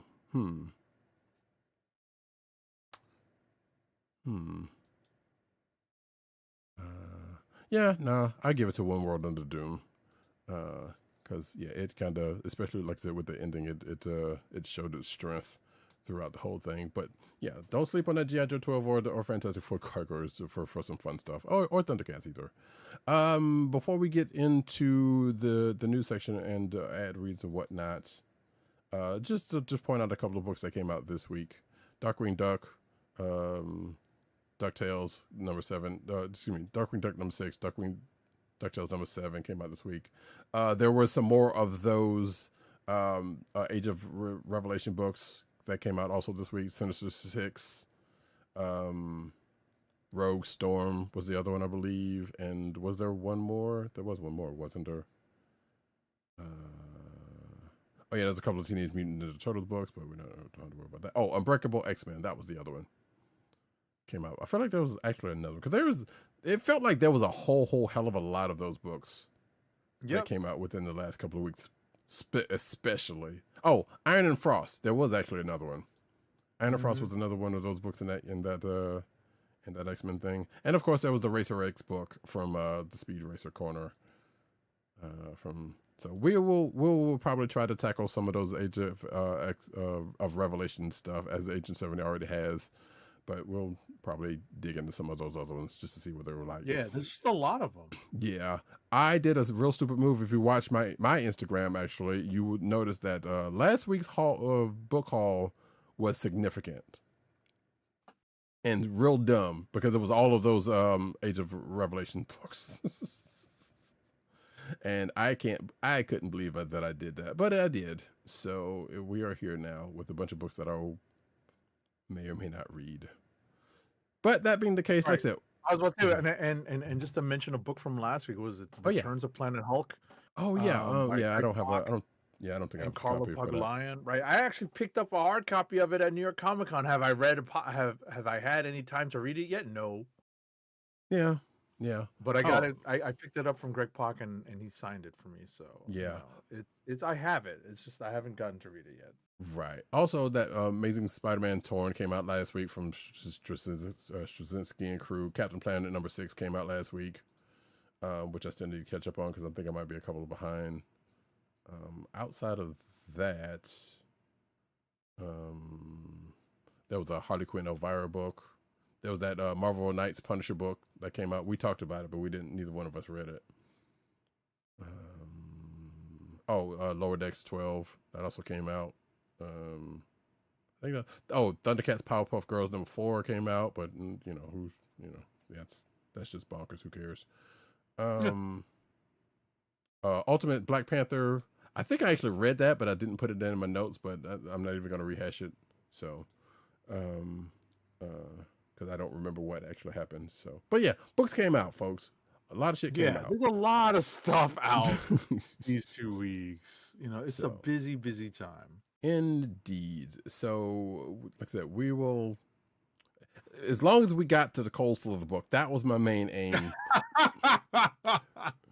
Because we knew we were going to do 2 weeks worth of books. But even if we hadn't done 2 weeks worth of books, that coastal of the book was going to get talked about. Rest assured. Yep. Rest assured. But with that, folks, we are going to get over into the news section. But first, an ad read. Our first ad read of the night is for Funko, Fun at First Sight, your home for exclusive collectibles such as their world-famous pop vinyl bobbleheads, apparel including t-shirts, hats, and socks, and brand merchandise such as their custom DIY pop figures, art books, and skateboards. And now the listeners of the Comic Book Chronicles can get 10% off your entire purchase when shopping at Funko. To place your first order with 10% off and to help keep our show free for you, go to our network website at cspn.us. That's cspn.us. Then click on the Keep Our Podcast Free link at the top of the page. From there, scroll down to the Funko link and place your order. When you get to the checkout, put in the offer code SHOP10 for your 10% off discount. Funko through cspn.us. Do it today. And now we get into the news.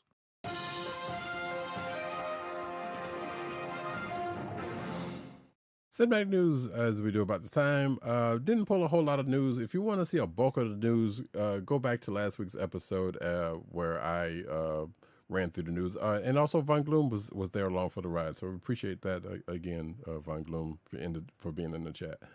So, and again, like I said earlier, we'll get stuff going. But cinematic news, everything announced at the Marvel Studios New York Comic Con. We talked about at least 1 or 2 of them last week. I think specifically the Wonder Man stuff. But it was that plus Daredevil Born Again. They talked about Your Friendly Neighborhood Spider-Man got brought up. Season 2, X-Men 97 Season 2 got brought up, of course. So, we kind of got recaps of all of the stuff that was presented with those shows. And of course, Vision Quest also got brought up then. I think there is a trailer out for that or something, but I know, at least I don't remember seeing the actual trailer, but I feel like I remember seeing something on it. And of course, the Wonder Man trailer, which is out there that I still haven't seen yet, actually. I haven't watched it either. Yeah, because I had intended to watch it after the show last week and got busy. So, Von Gloom says, if I'm conscious and not watching girly cartoons with my girls, I will watch. Cool. But yeah, that's pretty much the gist of this first issue. Like I said, if you want recaps of what they talked about at New York Comic Con with those shows, it's right there. Next up. James Gunn loves the Peacemaker Season 2 finale, but says it's completely fair if you didn't like it. So the DC boss has responded to some criticism of Peacemaker. Okay. It's sitting at a series low 6.7 out of 10 rating on IMDb. Yeah, I mean, whatever. I mean, listen, different strokes, man. Well, there's that. And the people act like a 6 and a 7 is like a 0. I don't understand it. And I blame video games critiques, not criticism, but reviews, and actually Metacritic and Rotten Tomatoes. I definitely blame them. But I mean, it was all right. I'm not gonna sit here and say that I loved every second of it and whatnot. But it came and it went, and sure, it was all right. And, do I need another season to it? I don't know, but whatever. It doesn't matter. And that's what matters, that it doesn't matter. Von Gloom says the only geeky stuff they like at this point is Sailor Moon. I should have saved this one, actually. Sailor Moon, Godzilla, and Dragon Ball, which, you know what? Nothing wrong with any of those. Absolutely. So, But we will actually get into a little bit of the Godzilla news in a little bit. But the most famous line in Batman movie history, which sounds a little bit hyperbolic, CBR, wasn't scripted.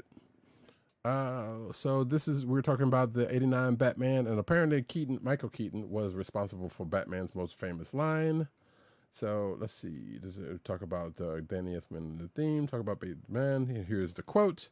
When they said, we're thinking of doing Batman, this is a quote from Michael Keaton. I said, wait, you're going to make a movie of Batman?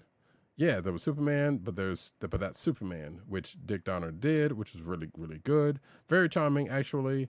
And Chris Reeves was great. It had humor, and it was like, so the fact that Tim said, that guy, I want that guy, like why people even cared one way or another, which I can see here Keaton's kind of saying that at this point. That much is still baffling, but still that was a ballsy move on his part, and we also had a nice working relationship, from Beetlejuice. So I think he felt he and I would get along through this. We work well together, and yeah, that was Michael Keaton kind of looking back on his casting.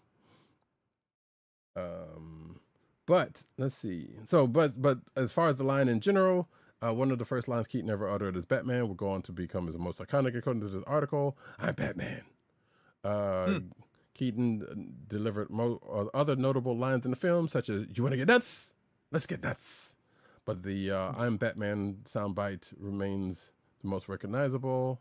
According to this article, as the story goes, the famous line was also not in Batman's script, and Keaton was originally supposed to say, I am the Knight. So... kind of cribbing. Well, I guess technically that came before the anime series, so I can't even say he was cribbing on on animated series. So, but yeah, there is that, and you can read the rest of that. Oh, and apparently the producers claimed another origin of the line, but we're not going to have to get into it. I'm just willing to go ahead and credit Keaton with that one and keep it pushing. Next up, sad news. Father of the Bride star Diane Keaton passed away this week at the age of 79. Yeah. Magazine People broke the news on October 11th. So last week basically. But I know Diane Keaton, believe it or not, best for being in The Godfather, but you know what? She's been in a lot of things. So that's kind of funny you mentioned that, because I told a friend of mine that she had passed, and she had mentioned that exact thing, and I could not remember her being in The Godfather. So. She's Michael Corleone's wife. Yeah, at the time I didn't think about that, but Yeah. So, but after I went back, I was like, oh right, okay, I totally didn't remember. But yeah, First Wives Club is the other thing that people, including the friend that I mentioned, also mentioned, being that. But yeah. So, right, and I have not watched Annie Hall, right? That's what she won an Oscar for. I only know that because I'm scrolling through the article. Right. Yes, that is the other one, but there's parts of that people don't talk about. This is just on principle. Exactly. But Father of the Bride also, that is another one that a lot of folks of a certain vintage may know of her. Apparently she never got married, but that's a whole other thing. Just getting into something but yeah. So actually I mentioned this last week in passing on the show, because that's when I saw it that she had passed. But I figured to mention it in earnest here. Von Gloom says, just the P I was looking for, Danny DeVito as the Penguin. The scene was memorable. Yes, I do also remember that. Next up, though. Sigourney Weaver has met with Disney about a new Alien script. Quote, it's a very strong 50 pages. So we might get Ripley once again back into the Aliens franchise. And as the self-same friend that I mentioned, the Diane Keaton thing, who happens to be a big Aliens fan, was like, haven't they done enough with her? Which is true. Because, after what happened in 3, you wouldn't have expected her to come back in 4. And she did. So, yeah, they're in that. So she might be back again. And maybe if they do an actual in canon Predator versus Alien, which that next Alien Predator movie might be potentially setting up, maybe we'll see the two shall finally, meet. Right. But we shall see. Next up. More sad news. Drew Struzan, the king of the movie poster, has died. The beloved artist who illustrated iconic posters for Star Wars, Indiana Jones, Back to the Future, and more was 78 years old. The news is confirmed on Struzan's official Instagram account. So as of October 13th. Yeah. Yeah, sad news. Yeah. I remember seeing a lot of these posters. So that is definitely, that's like saying movie guy's dead. Wait, didn't movie guy actually pass, or I'm tripping? In the world, that dude. Mm-hmm. I don't remember. But either way, so yeah. Von Gloom. We're losing icons here, I guess. Next up, though, we get into a little bit of anime news.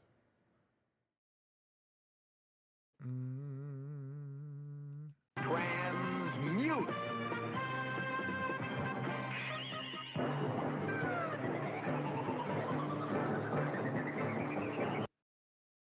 I'm actually glad that I don't have the soundbite on deck because Von Gloom says no, which brings me to that the Darth Vader thing. So I'm very glad that I actually don't have that on deck.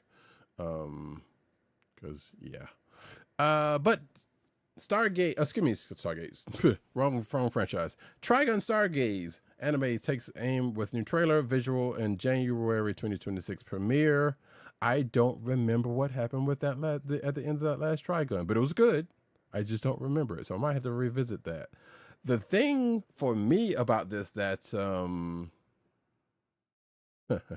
that I saw when I looked at this trailer that really had me tickled about this was Millie Thompson's in here, because I think Millie's my favorite character. I don't know how she's going to be done in this particular version of TRIGUN, but it was an oversight that she wasn't in the last one.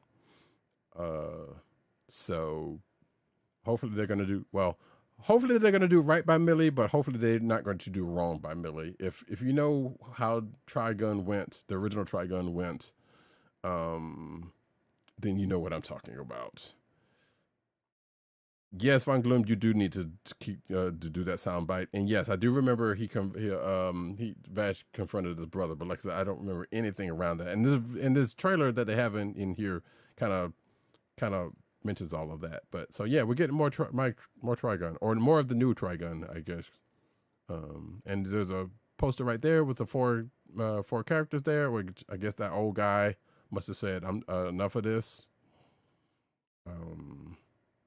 So, and then there's trailers. So you got the posters with Vash, Nicholas, Merle, and Millie right there. A sadly less thick version of Bentley, but like I said, hopefully they don't they don't do anything bad with old girl outside of what we know what could possibly be coming. So yeah. Next up, though, some website news. The grand opening of the Gundam official website, a universe-spanning portal site that's going to carry on the legacy of GUNDAM.info. Listen, updated websites, always a good thing. Yeah, indeed. And they're still pushing on their YouTube channel, because they seem to be pushing out episodes of old Gundam series left and right on their YouTube channel. So if you're a fan and want to catch some of that stuff, you should definitely check it out. I know I saw Iron Blooded Orphans on there, which is one of them I still didn't finish for some reason. And I can't remember what else. I think Seed is up there, and something else they've recently just put up. Probably the next story, but I'm not sure. Which is actually, I was about to say, I think this is like a sign that I need to like crack open one of these Gundam models and build it. Sure. Yeah, and get you some more Gundam series under your belt. Preferably G Gundam first. There you go. You already did some of the good stuff. You did 8th MS Team. Right. Did you do original series or did you do Gundam Wing? I can't remember. I don't think you did Gundam Wing though. I started Wing. I haven't gotten far yet. Right. That's a shame because Wing's real good. I think Wing's good. I know Wing gets a bad rap for stupid reasons, but I like Wing. But Eighth MS Team, classic. I'm not even gonna. No, I don't think anybody's gonna go against you on that one. But anyway, Mobile Suit Gundam Hathaway, boo. The Sorcery of Nymph Cersei anime film unveils new trailer, visual and release date. There's a reason why I say boo because of Hathaway. And if you've seen the original series, and I think what they did after that, you kind of know why.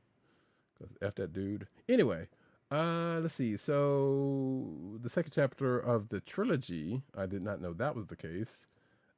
Based on Yoshiyuki Tomino's Mobile Suit Gundam Senku no Hathaway. Hathaway's Flash novel is set to release in 363 theaters across Japan on January 30th, 2026. The film also is confirmed for theatrical release in regions outside of Japan, including the US, while the first chapter streams on Netflix worldwide. So there's a trailer involved here. Why is Hathaway of all characters getting so much play? Jeez. And you get the voice cast for it's a Japanese voice cast here. So therein lies that. And they talk about the original one, which was Mobile Suit Gundam Hathaway, which was released back in 2021 and did some numbers and yada, yada, yada. So next up. Speaking of Gundam, Bandai revives a 15-year-old Gundam anime with a surprise perfect grade Gunpla reveal.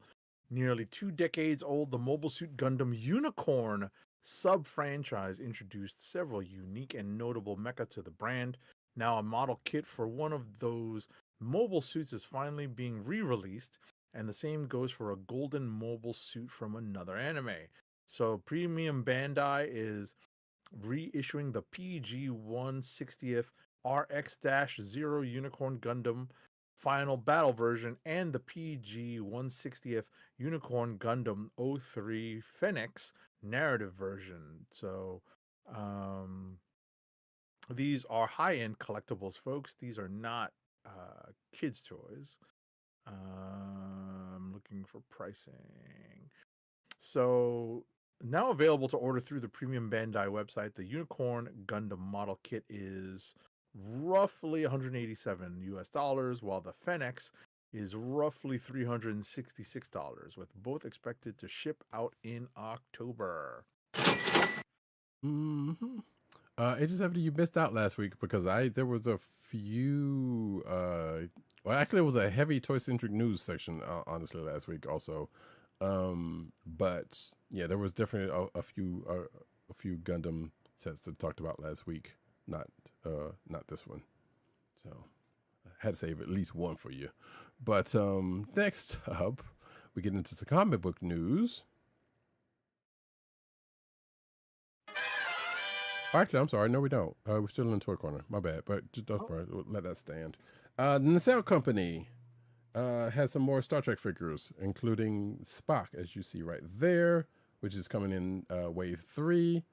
You know, he's got the opposable, not opposable. He's got the different hands. Looks like he's got a phaser. He's got the I forgot what that staff thing is that the Vulcans would fight with. But yeah, there's a Spock figure. There you go. There's Picard's ship wall also coming in wave 4, which also with a Picard figure. Also talked about some Star Trek stuff last week. I think there was some diecast ships, which I think they had a booth at New York. I don't know if you saw it, but there was I think it was like Fan Home X or something like that, or Fan Home had a booth there, and they was selling diecast like extra large diecast ships that just came out on the market, and also a ship plaque for like the Defiant or something. I can't remember. But anyway, and some more figures. Like I said, I think that was pretty much it for this article. It was the ship wall and the Spock figure, and this was also from New York Comic Con. Next up, DC Next Level at New York Comic Con. Greg Rucka is not on Zatanna. Sorry. So apparently, Greg Rucka announced at NYC, but then denied that he was the writer for a new Zatanna ongoing series at DC Comics. Zatanna's current miniseries is a strong sales hit.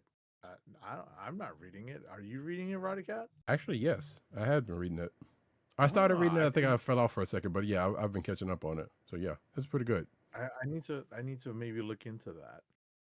DC's prioritizing Zatanna with major upcoming storylines, team ups, and a lead role in Justice League events. I know that she's in KO, and Zatanna, is a long-standing DC character, so good for her. I mean, I still think of Zatanna like, Zatanna really shined for me in like Justice League Unlimited. Justice League. Yeah, indeed. Yeah, and actually the same for me, because I think that's where my affinity for her kind of came in a little bit stronger. Even though I think I might have read some Zatanna stuff prior to that, and I don't think she or he or her dad was in Super Friends, or a version might have not been. I don't remember. Regardless, yeah, I like the character. It's cool. So I would kind of even wonder what a Greg Rucka version of Zatanna would even be. But maybe I'm also still thinking of him doing Gotham PD. So I should probably get off of that one. But that was a good book. Next up, though, DC Unleashed's Sirens, Love Hurts, and Absolute Catwoman at New York Comic Con. So this was at the Gotham City panel, where Snot Skyder, Nick Dragoda, Tina Howard, Babs Tarr, Che Grayson, Jorge Jimenez, and Erica Henderson were all at. Let's see. Tina Howard and Babs Tarr will be doing a DC Black Label series in February called Sirens Love Hurts. Described by the creators as Sex and the City meets Gotham's most infamous women. Poison Ivy, Harley Quinn, Catwoman, and Black Canary, of course, as that's what the Sirens were about. Sadly, no Vixen, but it's okay. Scott Snyder and Nick Dragoda discussed Absolute Batman and talk about the announcement of Che Grayson joining Snyder and Bingle for a 6-issue companion series, which is Absolute Catwoman, which, as we talked about earlier, was just introducing Absolute Batman. And rounded out the panel, Jorge Jimenez thanked fans for their support and hinted that his ongoing work with Matt Fraction is only the beginning, while Erica Henderson offered the first look at her upcoming miniseries, Harley and Ivy, Life and Crimes. And they all wrapped and went to the booth after that. Also, I love how someone else is saying, I'm just going to put this up here, DC K.O might be the most bonkers crossover in comic book history, if it's real. And I would say, yes, it is bonkers, even if it's not real. Next up, though. So at the DC Comics panel at New York Comic Con, they announced a bunch of new superhero comic books launching in March 2026 as part of the DC Next Level promotional program, and that included a new Lobo series written by Skottie Young with art by Jorge Corona. Okay, that's pretty cool. I like George Corona's art, so it's all good. I don't know if we needed a Lobo book, but we also know that he's going to be in the DCU at some point soon. So it was just a matter of time, I guess. And Skottie Young. I wish for more Strange Academy, but I guess, what can you do, right? Yep. Last but not least, Marvel announces Generation 23, Rogue, X-Force, and Magik and Colossus books. This has kind of been the hubbub over the past week. So yeah, all of those folks are getting books. Which the weird one about it is, I guess, didn't we just finish an X-Force book? I mean, I know things get retitled and whatnot all the time, but I mean, that one didn't last for a reason. But this one is Cable leading the crew. So I guess it's, Magik and Colossus, Inglorious X-Force, and Rogue's getting a solo book. George Corona left. Remember with Daniel Warren Johnson technically. Although he did last week's Transformers 25 as a bridging the two. Because remember Dan Morris the one taking over art duties on Transformers. Right. So yeah. But I think that's it. So let's see. Yeah, Ashley Allen and Herman Peralta is on Magik Colossus. Erica Schultz and Luigi Zagaria is on Rogue's book, which is going to be in January. And Generation 23 is going to be written by Jody Hauser, which I hadn't heard that name in a minute, and Jacobo Camagni in February. Storm, Earth Mightiest Mutant #1 by Maria Ayodele and Federica Manson is continuing. Wade Wilson, Deadpool #1 by Benjamin Percy and Jeff Shaw. And Cyclops #1 by Alex Packnadel and Roger Antonio are all in February. So there you go. And that road book is in January. So there you go. And I presume that that Magik and Colossus book is also in January. So yeah. So there's some there's some solicits for those. The Rogue is a 5-issue limited series. So actually, wait. I think all of these though. No, Inglorious X-Force looks like it's ongoing. Rogue and Magik and Colossus are both 5-issue miniseries, and the Deadpool Cyclops. Nope, Deadpool's an ongoing series. Cyclops is a limited series, and Generation 23 is X-23 is an ongoing series.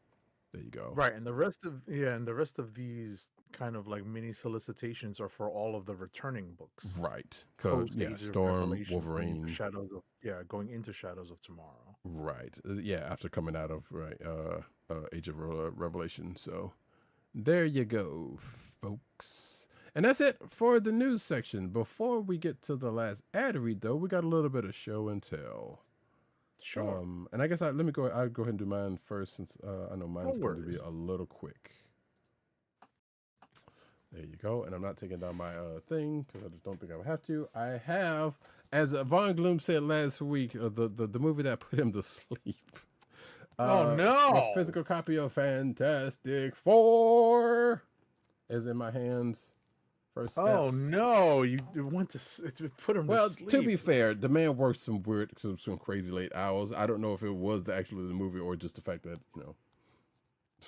right. It could have been a little bit of both. I don't know, but the man works graveyard shift, and I understand that life. Gotcha.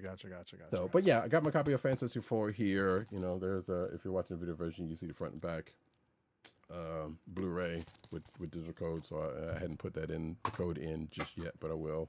Oh well, that's that. And I could have shown the haul of books that I had left from last week, but we don't need to see that. It's on my Instagram. All right, just having it. What you got?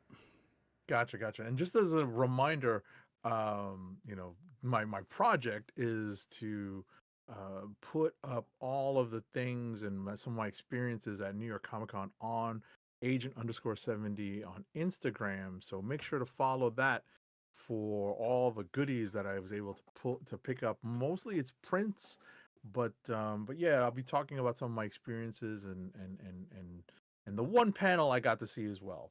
But in terms of the stuff that I picked up, over the last, let's say, 2 weeks since I haven't been on, New York Comic Con exclusive, but it is available on Hasbro Pulse now.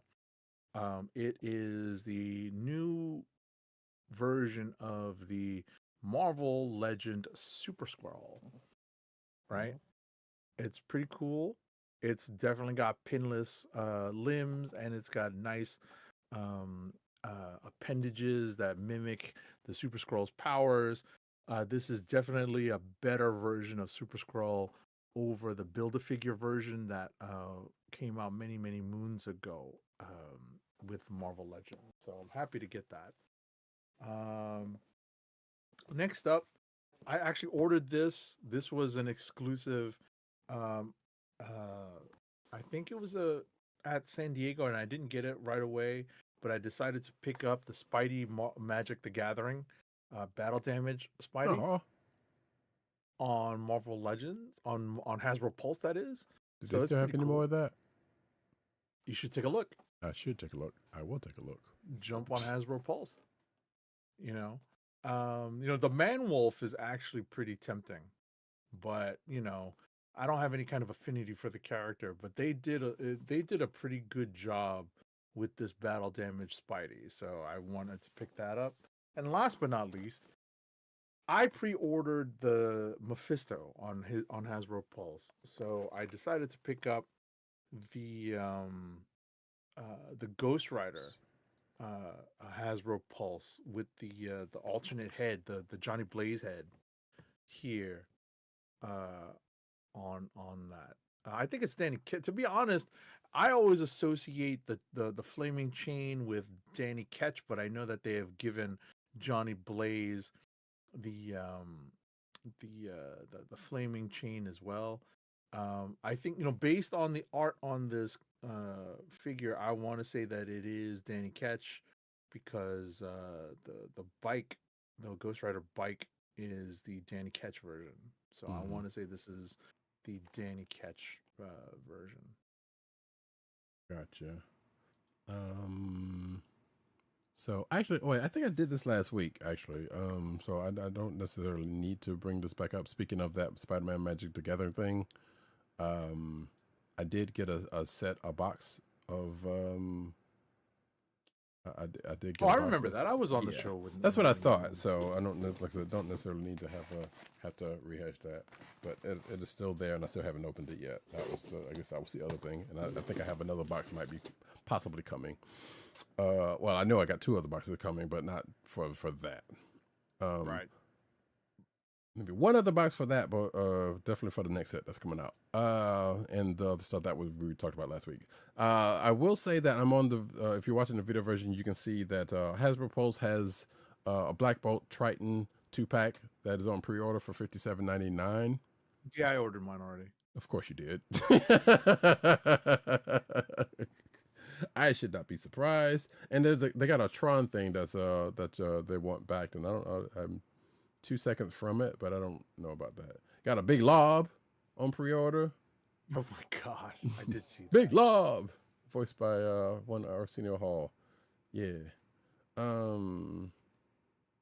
But yeah, and some of this also, like I said, we don't need to go through this, but I was actually looking for that thing, but I need to plunk through on my own accord.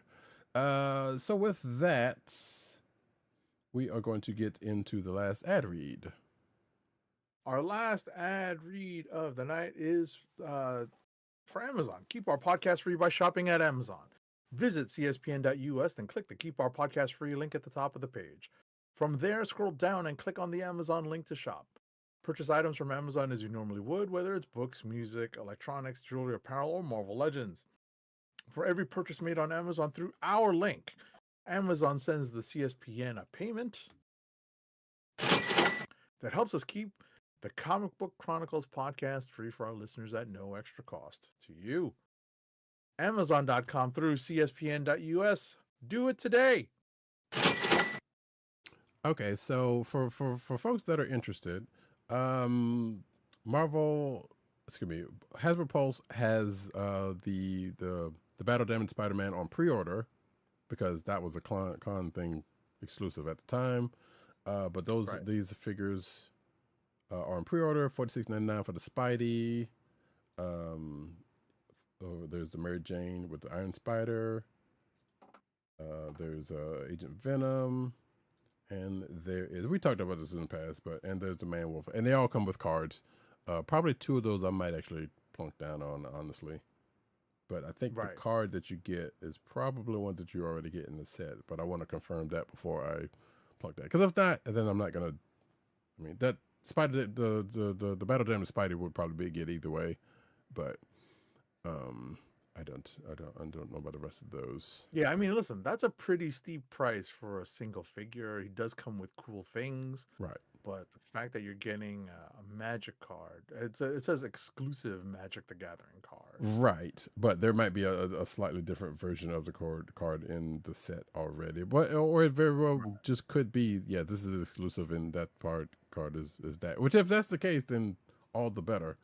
But like I said, I do want to look that up. Even though it's not playable on Arena, or at least in this form, whatever.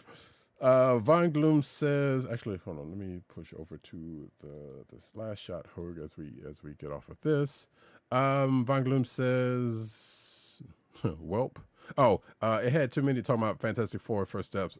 It had too many quiet moments, so I fell asleep during the overly talky types scenes. And then he says, welp. Then he said, you just need to get the fridge and Captain Gridiron to have all of the sports team Joes. Yeah, I guess that's true. I mean, if you want to extend that, I guess you can put Sergeant Slaughter in that, but not, I don't call wrestling sport either, so that's just me. Come at me, I don't give a fuck.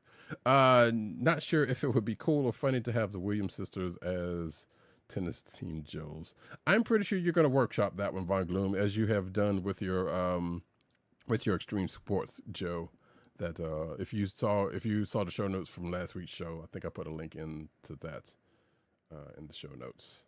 But with that, folks, we are going to get out of here because we've done the show and it's late. We will come back with a regular show next week. Actually, it will be our official New York Comic Con recap in full. We hope to have a friend of the show, Matt Wang 97, as I know I promised last week, but he's busy and we forgot to reach out to him. But yeah, the man's busy. So that should be next week. Then that'll be the full con wrap up with he and Agent 70. We'll take that all out. I don't think we have any other shows to deal with, so therein lies that I can think of. I know Agent 7 will be talking about some anime also on the show, so we got that going for him, which reminds me of another T-shirt that I saw recently that I might plunk down on at some point. But with that, I've been Roddykat. You can find me at Roddykat on Twitter, and Blue Sky you can find me at News Nerds Need on Twitter, and Blue Sky you can find me at CBCaps on Instagram.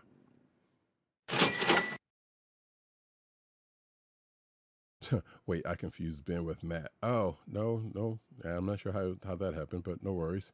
Agent_70 on Twitter, Instagram, Blue Sky, and Threads. No, he did not change his name, Von Gloom. Now I see what happened at the beginning of the show. No, you're good. Don't worry about it. You can find this show, you can find this show on the Cold Slither Podcast Network. That's cspn.us. Do it today. You'll be joining us soon. You can also find us on your podcast perusal place of choice, whether it be Apple iTunes, aka Apple Podcasts, Spotify, or the Cold Slither Podcast Network SoundCloud page. But also, you can find us mostly every Thursday night, 9:30/10 o'clock Eastern Time on youtube.com/TheClickNation and twitch.tv/Comic Book Chronicles.